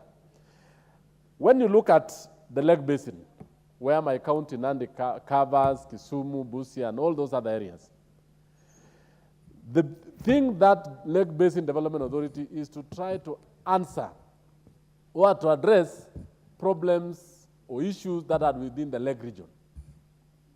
However, you'll realize that over the years, some of these development authorities have failed to address their core mandate or why they were formed. In instances where many of them have went ahead and began to build buildings in towns, which is not their core mandate. If you go to Kerio Valley Development Authority, they have a huge building in Eldoret. The Lake Basin, the same in Kisumu.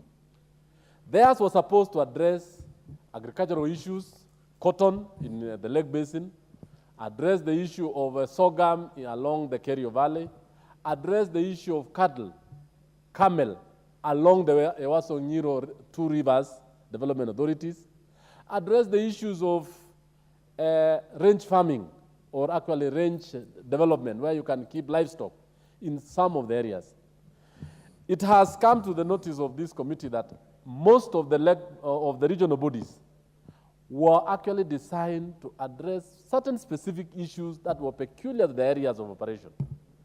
However, because of mismanagement by previous boards, by previous institutions, by previous CEOs, you'll realize that many members here tend to believe that these regional bodies are not necessary. Not true. It is upon this House to make sure that we sit down, develop a very clear mandate the way the committee has done, has specific roles played. Come, for example, to the Kerio Valley and the Lake Basin and all these others. One of their mandates was to make sure that farmers along their belt or their region, if you look at the Lake Basin, they were supposed to make sure that they drill boreholes for households, for schools, for institutions, to make sure that waterborne diseases are actually eradicated.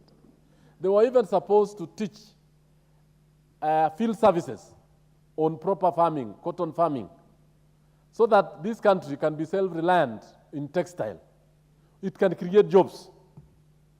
It can move ahead and make sure that under those particular regions, like the Kerio Valley, sorghum, millet farming along the Kerio Valley, building of schools, making sure that we have enough dams for irrigation, so that we stop the menace of cattle rustling, which is going on up to today. If those authorities were very effective, Mr. Speaker, the issue of cattle rustling would be a thing of the past. Now you realize that they have invested huge resources in buildings in town, which in the first place they were supposed to have used the resources for water, the dams that they have constructed. Take all the people who are engaged in cattle rustling, for example, go into wheat farming, not wheat farming, sorghum farming, millet farming, maize farming, fruit farming. If you look at the Kerio Valley itself, it is so much rich in fruits. If we can go ahead and develop those ones, it will discourage the young men from going into raids.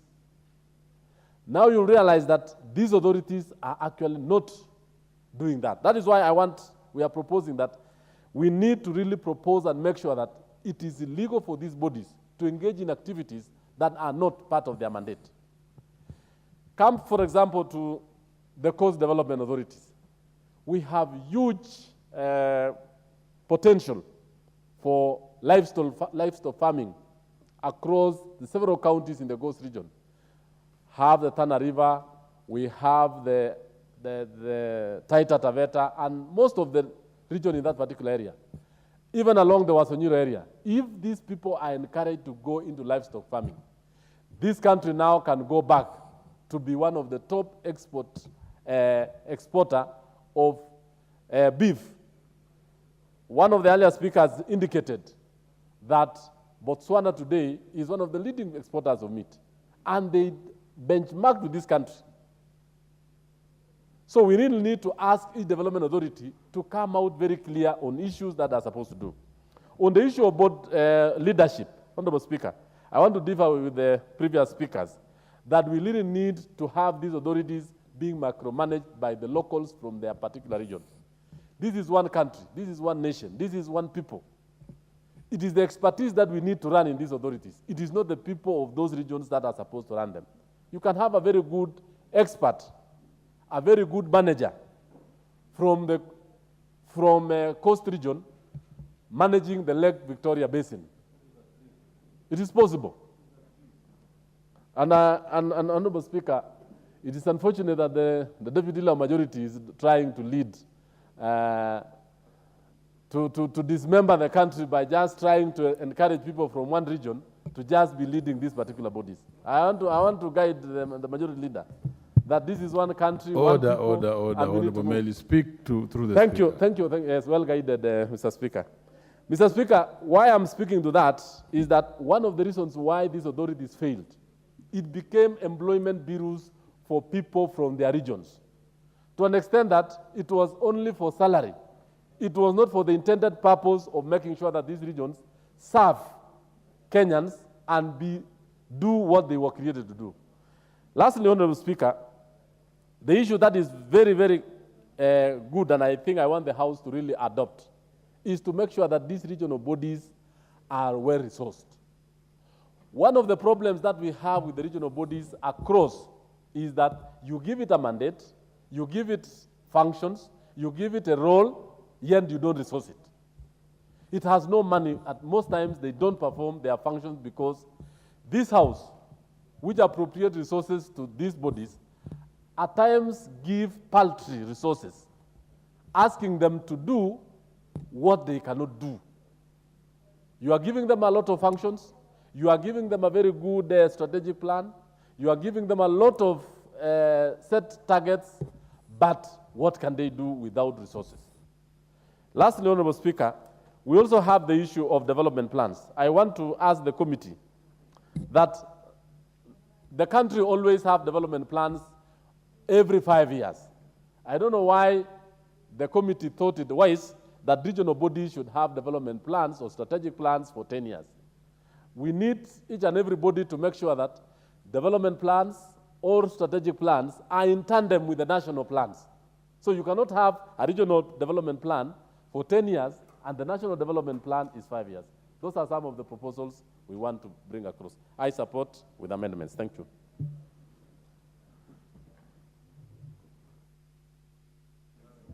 Honorable Peter Chakapong, the MP for Sigor, is not there. Honorable Yula, where is Honorable Yula? Give Honorable Yula the mic. Thank you, Mr. Speaker, for giving me this opportunity to also contribute to this important bill. Honorable Speaker, the regional authorities were established with a purpose. The main purpose was to develop the areas that they covered. However, the authorities were affected by corrupt practices that brought them down. Initially, Honorable Speaker, the authorities did a lot of work. Their work could be identified wherever you went. But corruption came in. With that, the authorities only remained with paying salaries. So there was almost no work. There's no activity that can be identified with the authority, apart from running to the treasury for additional funds to pay pending bills, some of which never existed. So, Honorable Speaker, this bill, which is now trying to harmonize the responsibilities of the authorities, need to be supported. The authorities should be allowed to come up together and identify the responsibilities they need to take. Each authority, together with the county governments within the authorities, should sit down and identify the relevant projects that will benefit the communities around those authorities. Without that, Honorable Speaker, the authorities will not come up with anything tangible for the people of the region. The regional authorities should be encouraged to work closely with the county governments. The regional authorities should take some of the jobs that can help the county governments within that region to work together for the development of the region. Honorable Speaker, I support this bill and ask that the committee concerned should look at the various areas that need harmonization. Should also look at the areas that need specific identification for the regional authorities so that they are aware that within our area, these are the specific activities that we require. And those should be followed closely, and the people of the region should be able to benefit from those identified projects. For instance, cotton under Lake Basin Development Authority. That is something that Lake Basin Development Authority should have taken up and promoted so that we would be having very many ginneries in the Lake Basin area. If that was done, I'm sure the people of the Lake Basin area would not be having no cash crops within the region. So, Honorable Speaker, as I support this, there are a few amendments that are required to benefit this bill so that the regional authorities can be able to identify the specific jobs they need to do, those jobs that will not conflict with those ones of the county governments. So with those few remarks, I support. Thank you. Honorable Yula, Honorable Farah Yakub, MP for Fafi. He will be followed by the Honorable Dr. Lillian Gogo, MP for Angwe, on the instructions of the previous speaker. Thank you, Mr. Speaker, for giving me this time. I stand to add my voice and support the motion. The bill underlines the importance of RDA. It is meant to harmonize the scattered acts governing RDS to be one, to align the functions of RDS in the new constitution. The bill gives us formation of directors, the numbers in line with the Mongozo directive. The bill gives us the jurisdictions of each and every RDA, the areas they cover, because initially there was an overlapping areas of jurisdiction within the RDS.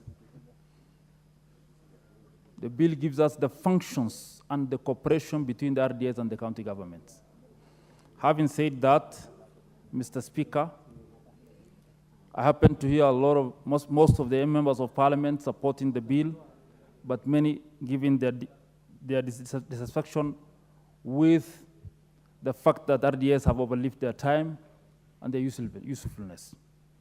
I stand here, Mr. Speaker, to confirm the usefulness of the RDS. Mr. Speaker, sir, as one of the members who come from the marginalized areas, Fafi constituency and Garissa County, the only and the biggest dam that has been done in that county since independence was done by Coast Development Authority. And it costed a meager 240 million. And it was done 3 years ago while we had the county governments. The same can be said of Burra County, Burra constituency, which has also the same type of dam, 240 million Kenya shillings in our Gheg. Today, as we speak, after the El Nino, that dam is filled with a capacity of 300,000 cubic meters. Projections being 4 years from now, the catchment within that dam will have no water scarcity. Mr. Speaker, sir, the people of Mariakani have a goat milk processing plant. The Mamambuzi in Mariakani today reap the importance of that factory, courtesy of Coast Development Authority. Mr. Speaker, sir, Burra constituency, which hosts small-scale fruit farmers, largely mango, have for the first time gotten a fruit processing plant in Burra, courtesy of Coast Development Authority. Mr. Speaker, sir, one of the major vegetation cover in northern Kenya is acacia plant. This plant is seen as a useless plant. But one of the families of that acacia plant produces a gum called gum arabica, which is a very useful component of pharmaceutical ingredient. Ewasonyiro North Development Authority came up with a plan, constructed the only gum arabica producing factory in Wajir County. This is, if put into full capacity and proliferation, will harness $15 billion economy, an economy which is have been made use of by Sudan government. Mr. Speaker, sir, Ewasonyiro South Authority boasts the only functioning leather processing plant in the country, in Narok. So the usefulness of regional authorities can only be felt by those who actually, they touch their lives. I, being a member of the committee and assenting to the fact that these authorities have been underfunded, I heard Honorable Susan saying that these RDS were given meager, paltry budget of recurrent. With that recurrent underfunding, they happen to source and do those marvelous jobs. While we have some sagas in the government who are overfunded, and yet their effects cannot be seen on the ground. Lake Basin Development Authority today can boast, Mr. Speaker, sir, the biggest mall in Kisumu, Lake Basin Mall. So the usefulness of RDS can be ascertained by each and every member of this parliament. Having said that, I want to support the motion and say that we support this motion and make sure that the RDS function and more resources to be allocated to them so that we can feel their effect. Thank you, Mr. Speaker, sir.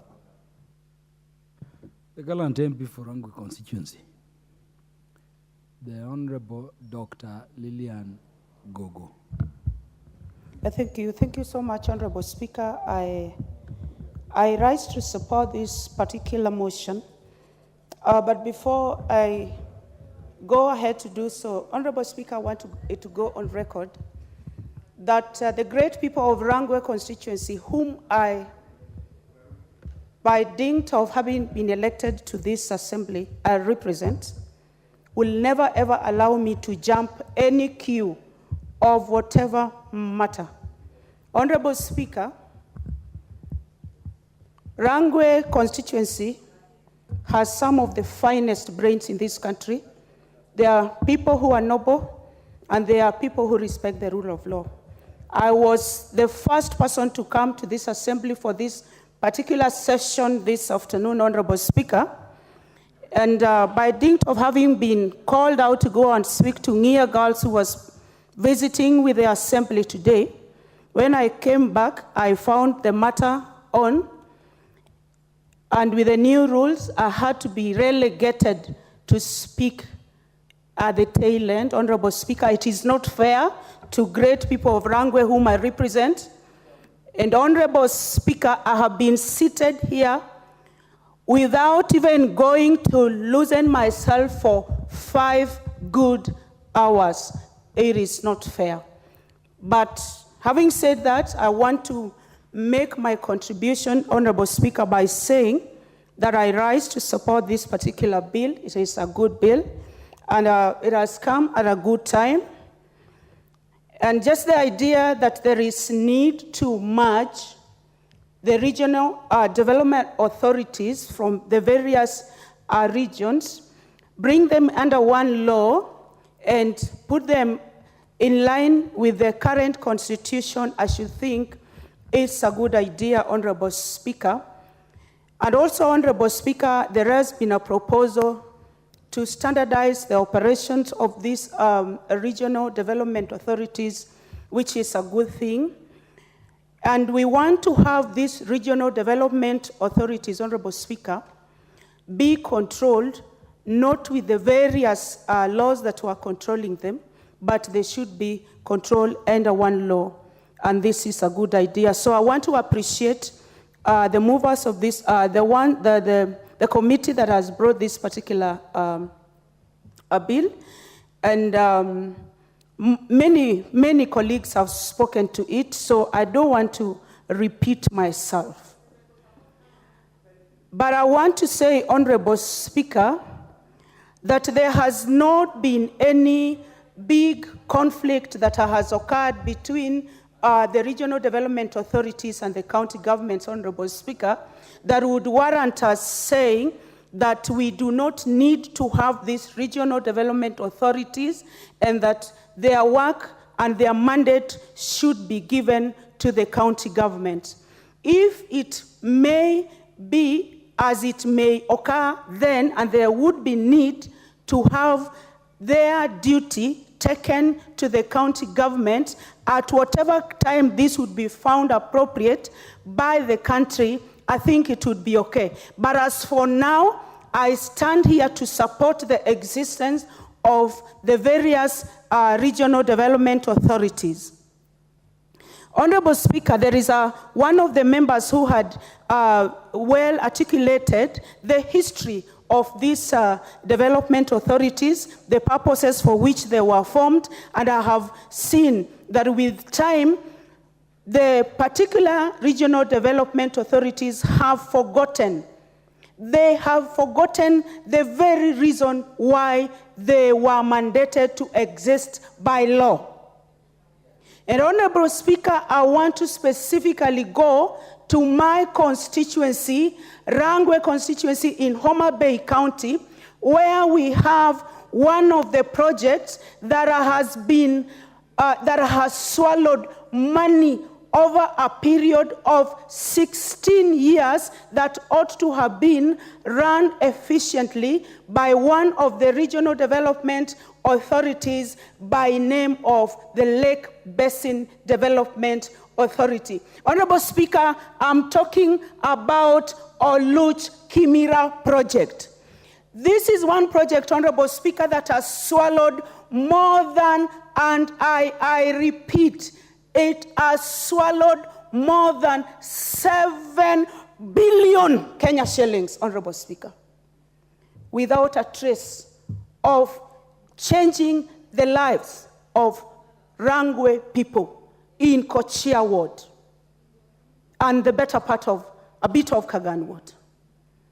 So if the regional development authorities cannot stick to their core mandate, even the basic function of hiring extension officers and offering extension services to improve agricultural activities in the regions for which they are mandated to operate. Such a simple task, if they are not able to do, then if one comes up with a bill or a motion to have them disbanded, then I will support it, Honorable Speaker. Oluch Kimira is an irrigation scheme, Honorable Speaker, in my own constituency, that if that money that was used to make the Lake Basin Mall would be put in Rangwe constituency, then we would apply the whole of Homa Bay County and the greater Nyanza with wood, and it would also economically empower Rangwe people. Honorable Speaker, it is important that they stick to their mandate as we seek to have them operate under one law and under one board. Honorable Speaker. Honorable Speaker, this is what I want to say. As it is, the issue is not incompetence. The issue is not getting or sourcing people to manage these authorities locally, the way the Honorable Bayer was saying. Honorable Speaker, even at the cost, I believe there are competent people who can run these organizations well. But the question is, Honorable Speaker, they will mismanage the organizations because they come from their locals, and then after that, the same Honorable Bayer will come here and say, these are my people, and they will be protected on that ground. And of course, this is the language of Kenyans, Honorable Speaker. This is what I want to say, Honorable Speaker, that we must continue. If I don't get out of the core business of discussing this matter, we must continue giving services to Kenyans in a manner that develops Kenya to another level. Whoever is given these bodies to run, they must have the spirit of developing Kenya to another level. They must have the commitment to create jobs for the youth, Honorable Speaker. They must have the commitment to make sure that women need to feed their children, Honorable Speaker. Honorable Speaker, this is what I want to say from Rangwe constituency, that it is important that these regional development authorities are well resourced, as has been said earlier. We give people work, Honorable Speaker, and if there is any budgetary allocation that needs to be reduced, as it were right now, Honorable Speaker, we just went through the budget policy statement to predict, to project what we are going to require to manage the country. But if you find, when we go to the substantive budgetary allocations, you will find that the first place to have their budgets reduced will be these regional development authorities. We must give them teeth to bite by way of finances, Honorable Speaker. We must give them tools of work, Honorable Speaker. Honorable Speaker, as I finish, I can see that my time is over. But at the same time, I want to appreciate the Regional Development Authority, the Lake Basin Development Authority, for drilling at least 5 boreholes in the Rangwe constituency. Where credit is due, it should be given. But they need to do more. They need to do more. They need to work better. They need to work smart. And under the new law that has been made, I think we will get. Thank you, Dr. Lillian Gogo. Honorable members, we go back to the statement on legislative proposals to amend the Constitution. Order 114, 7A. We are going back. Remember the statements on the legislative proposals to amend the Constitution. Directions had been given that at exactly 6, we will revert to that particular business. So those who wanted to contribute on the earlier order can wait for the next time it will be scheduled. Well, this is like an adjournment motion. Once it is said from this time we go that way, your speaker does not have any power to review or rule. So do I assume everybody who is requesting to speak is seeking to speak to the statement on the proposed constitutional amendments? Honorable Makali, that is what you want to contribute on? The Honorable Dr. Makali Mulu. Honorable Speaker, I wanted to contribute on the regional authorities bill. So you can give that chance to somebody else.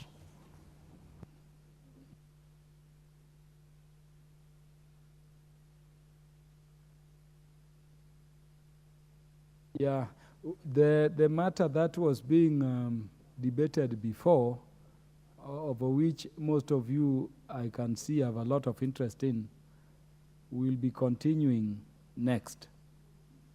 In terms of the standing orders, a matter like this, when it is stayed, it is from 6, we go back to 6.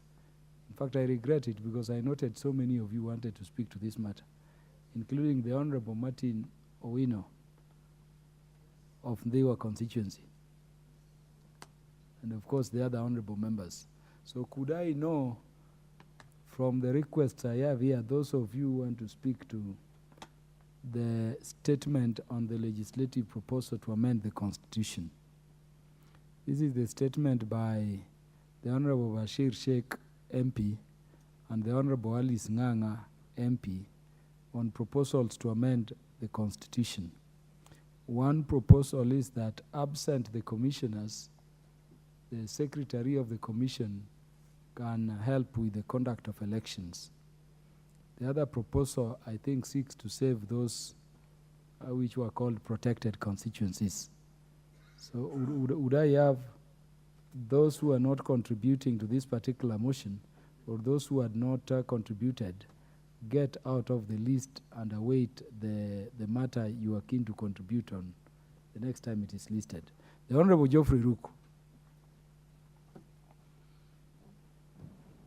Thank you, Mr. Speaker. I want to support this amendment, the legislative proposal to amend the Constitution of the Republic of Kenya so as to amend the Constitution to protect 27 constituencies that were protected for the first delimitation of electoral units in spite of not meeting the population quota requirement of which the constituencies risk being merged with others when the Independent Electoral Boundary Commission conduct the second review.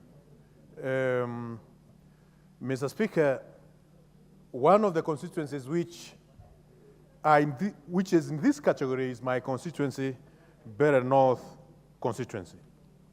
Mr. Speaker, if we are stricter of the law without discrimination, and the Constitution says clearly that Kenyans will not be discriminated by race, by religion, by whatever it is, by culture, by customs, that there shall be no discrimination to the Kenyans whatsoever. That is the right enshrined in our Constitution. The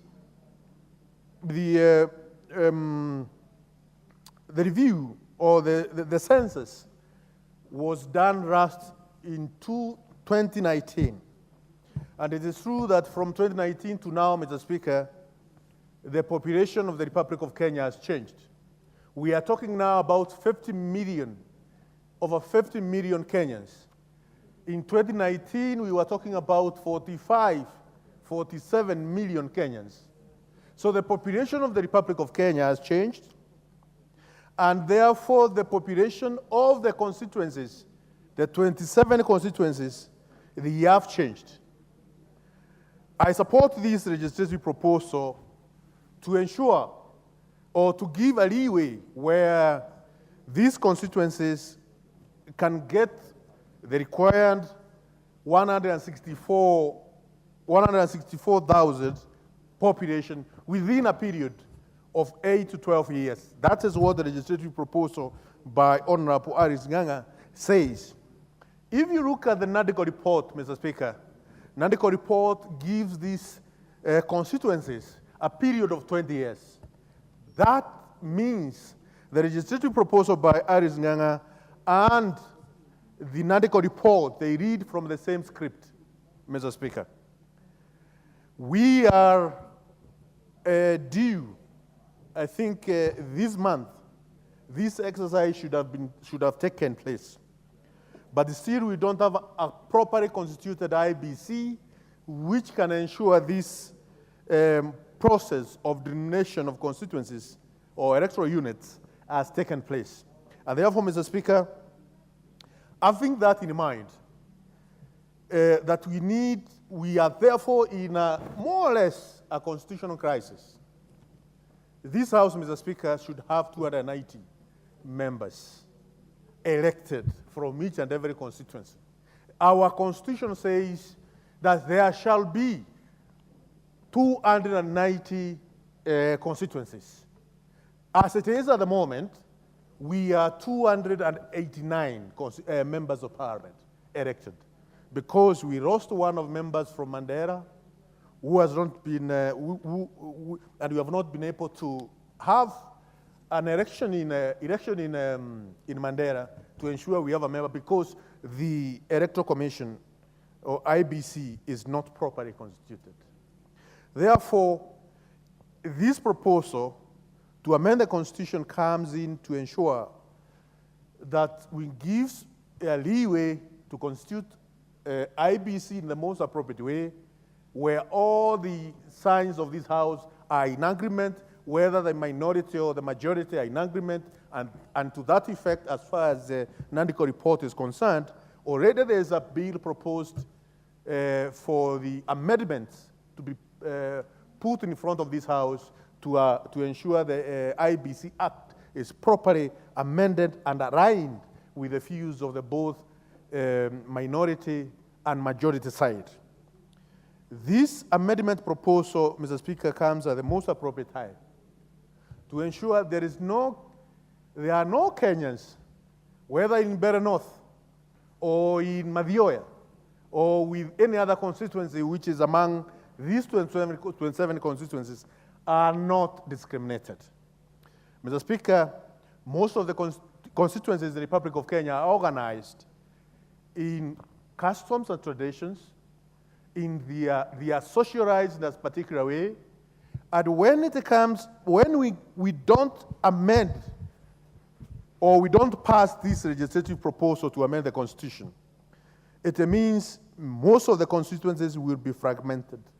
This may cause disunity in quite a number of regions in the Republic of Kenya.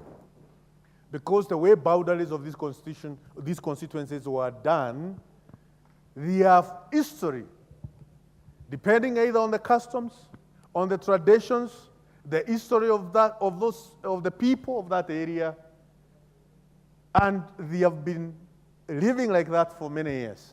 So saying that we get some sections of these 27 constituencies to be merged with other constituencies, we are also, as a people, creating fertile grounds for anarchy and chaos in the country, something which we don't want, something which we will not envisage as people want to serve, to ensure that we have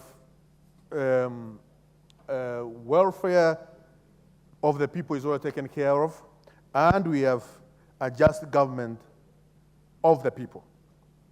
Mr. Speaker, I therefore seriously and firmly support this legislative proposal, and I ask all the members of this August House to ensure that this legislative proposal passes so that we can avert such a crisis. I thank you, Mr. Speaker. The Honorable Dr.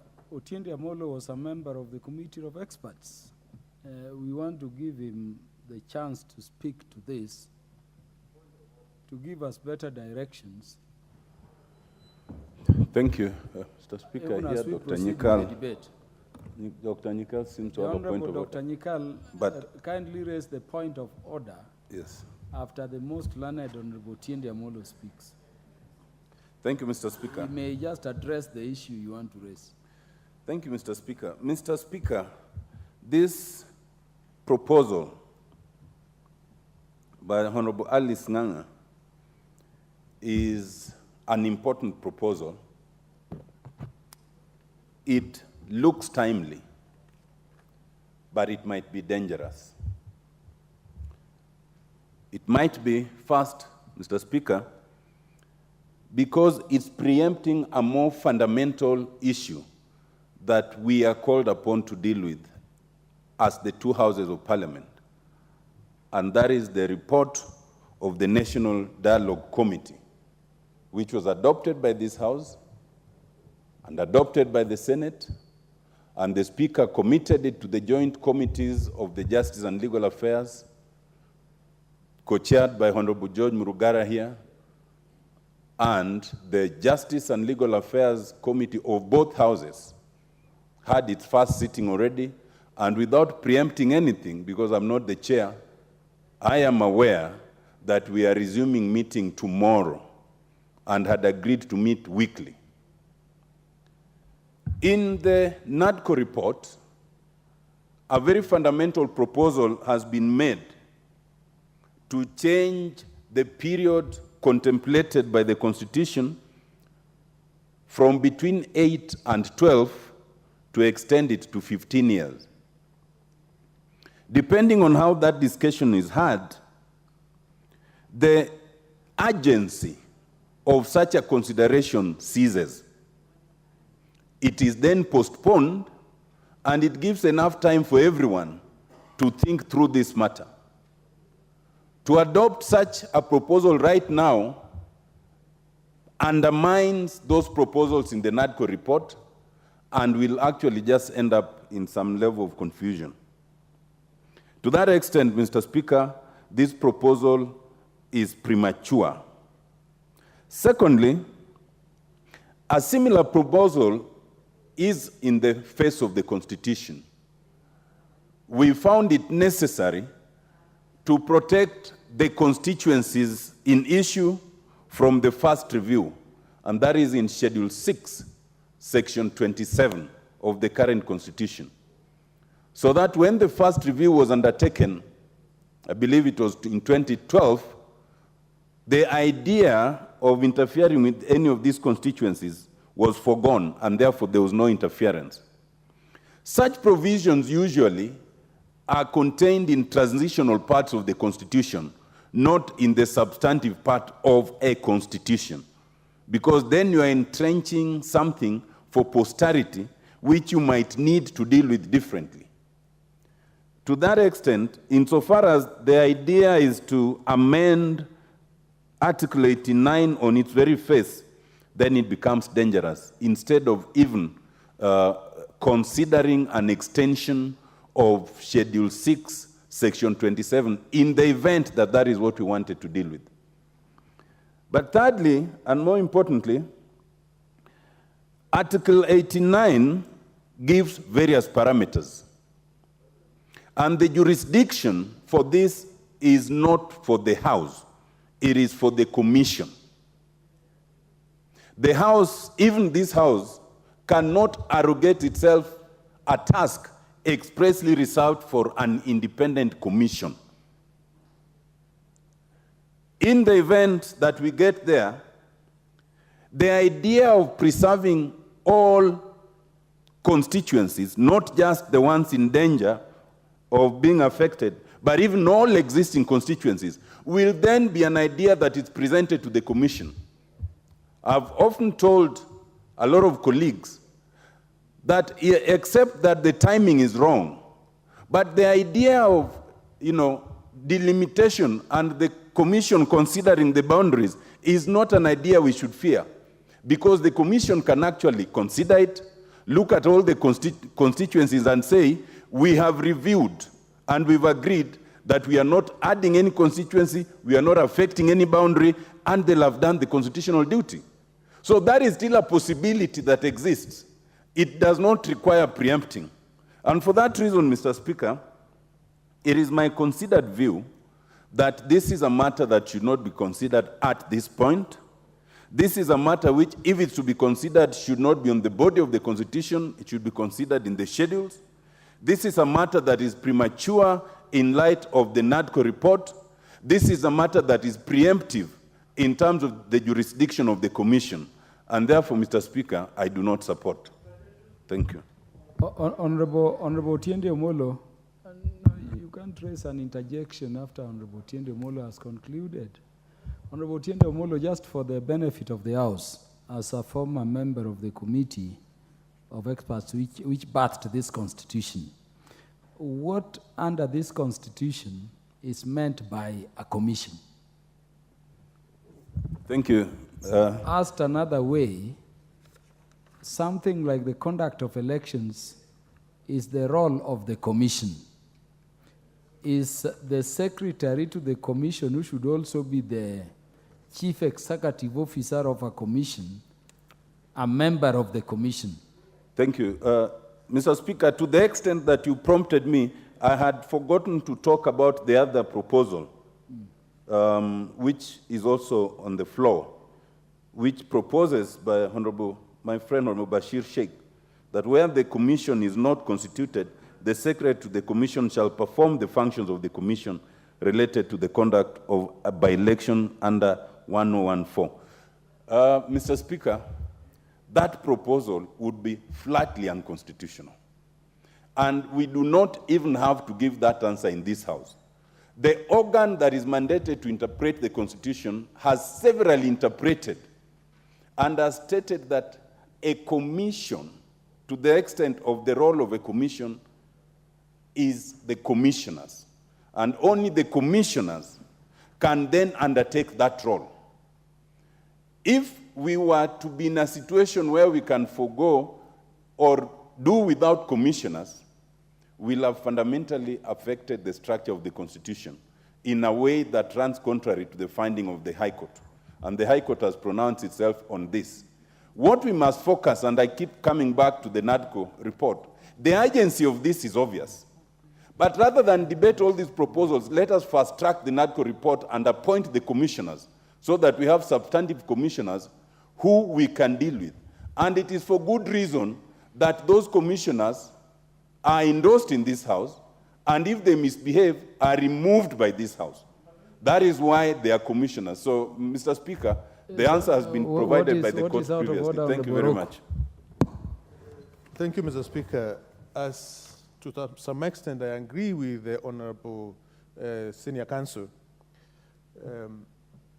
NADCO report should not at any given time supersede the mandate of the members of this House. Members of this House are mandated by law to ensure, one, they registrate. And therefore, Honorable Chege, she is within a mandate of amending the Constitution. And I think, Mr. Speaker, on a point of further debate, or what are you doing? I just want them to intervention, Mr. Speaker, to read. Honorable Ruku, on what point are you standing? I'm struggling to understand you. You have debated. Honorable Amolo is done.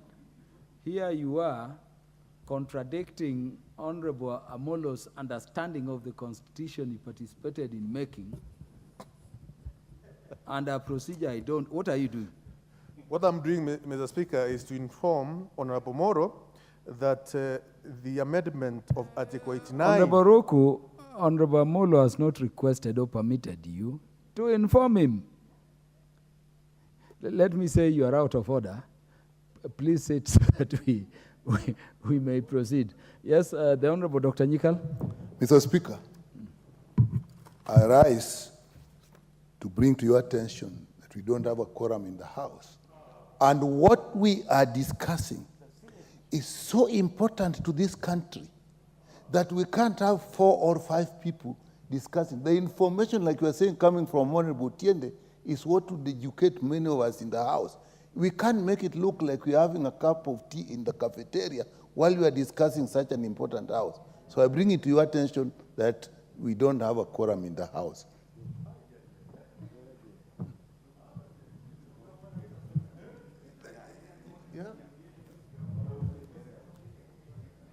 Let the clerks do what needs to follow upon Honorable Dr. Nyikal raising that point. This is so important. Which is the most unfortunate. I thought the Honorable Dr. Nyikal would require the members who are not within the House to come instead of raising that unavoidable point of order. But that's how to bring them in. The bells are ordered to ring as required by the standing order until we have quorum.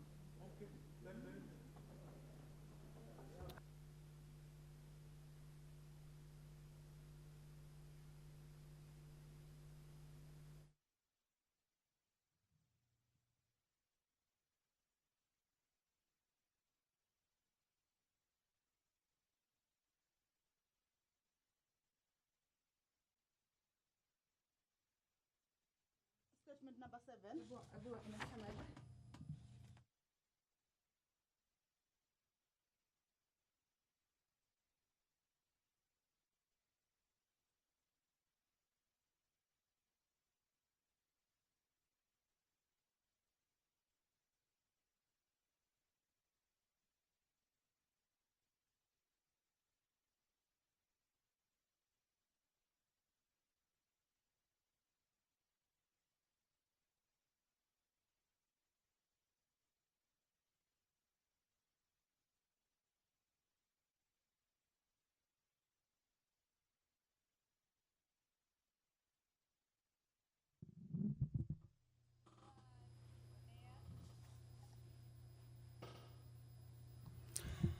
Well, it has been confirmed that the House lacks the requisite quorum for the House business to continue, and this is after the Honorable Member for Seme, Honorable Dr. James Nyikal, stood on a point of order to inform the Speaker that the House does not have the requisite quorum to continue with the House business. Remember, currently is the quorum bell, which has been necessitated by the lack of the required number of members inside the chambers. This is during the proceedings of the House, and this is pursuant to the House Standing Order number 35, which talks about the commencement of House business as well as proceedings of the House, that the House needs to have a total of 50 members inside the chambers for the business to be taking place.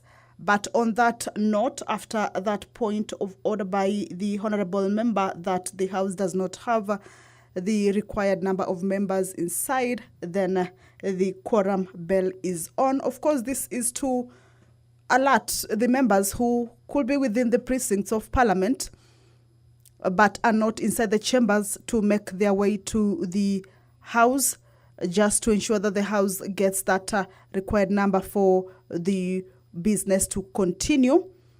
If you have been following this afternoon National Assembly proceedings, is that before the quorum bell, the members were considering the statements on the legislative proposals to amend the Constitution. This is under the Standing Order 114, Part 7A. This standing order talks about the Speaker to exempt certain legislative proposals, and there are a number of proposals here that the members were considering. There are proposals by the honorable members, Honorable Major Retired Bashir Sheikh and Honorable Alice Nganga.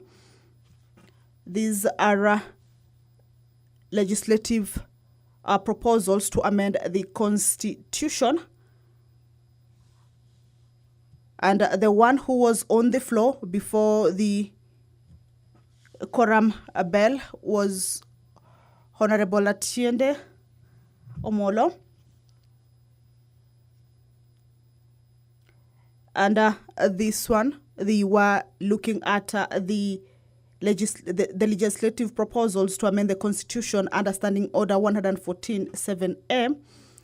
The legislative proposal by the member for Mandera North, Honorable Major Retired Bashir Sheikh, was to amend Article 88 of the Constitution to provide that when the Independent Electoral Boundaries Commission is not constituted, the Secretary of the Commission can perform the functions of the Commission that are limited to conducting by-elections under Article 101(4)(b) of the Constitution. And the Honorable Member for Thika Town, Honorable Alice Nganga, is to amend Article 89 of the Constitution to protect 27 constituencies that were protected for the first delimitation of electoral units in spite of not meeting the population quota requirement,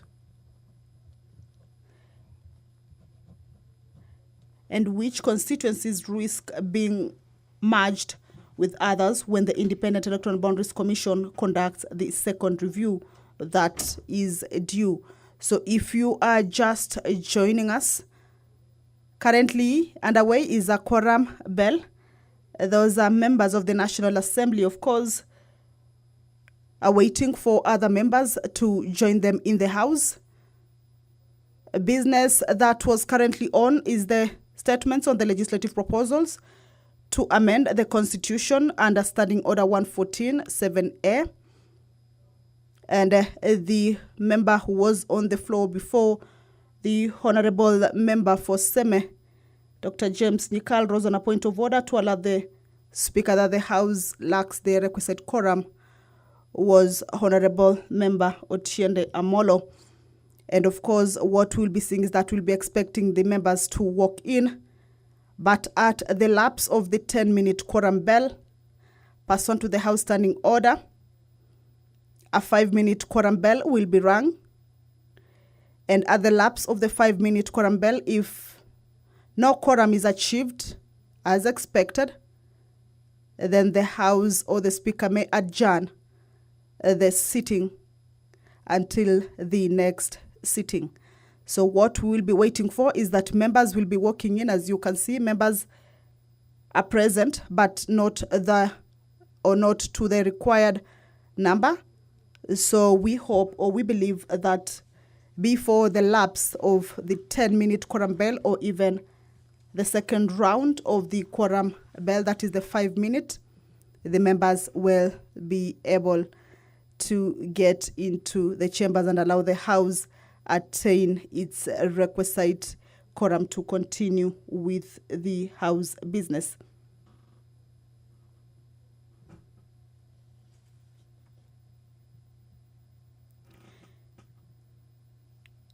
The Constitution of Kenya Amendment Bill 2023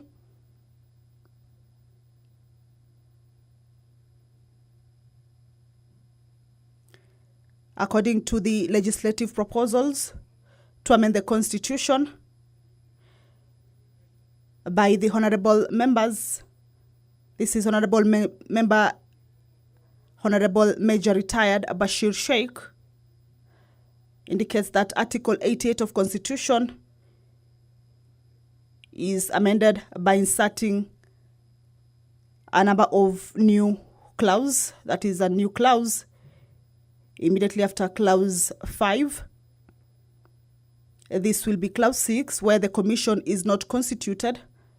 The secretary to the commission shall perform the functions of the commission related to the conduct of a by-election under Article 101(4). Remember, the amendment that had been brought by the Honorable Member for Mandera North was to provide that when the Independent Electoral Boundaries Commission is not constituted, the Secretary of the Commission can perform the functions of the Commission that are limited to conducting by-elections under Article 101(4)(b) of the Constitution.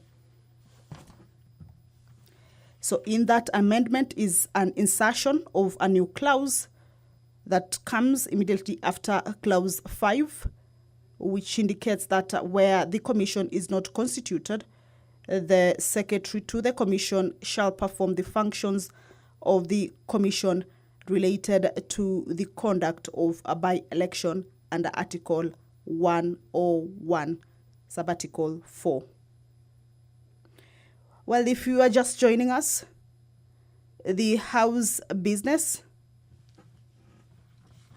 has been interrupted by a lack of quorum in the House or in the chamber, and thereby the Speaker has directed a quorum bell be rung for 10 minutes. This quorum bell is pursuant to the House Standing Order number 35.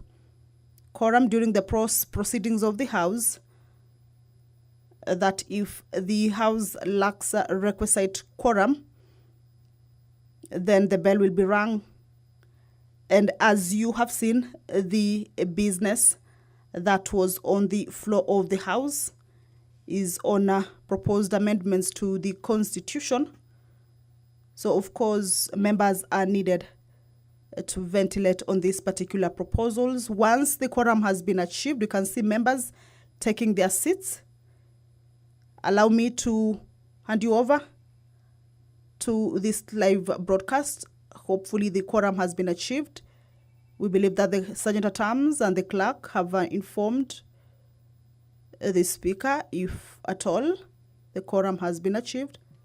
All right, the Speaker, let's listen in to what he's saying. Time being 6:34 p.m., this House stands adjourned until Wednesday, the 13th day of March 2024 at 9:30 a.m.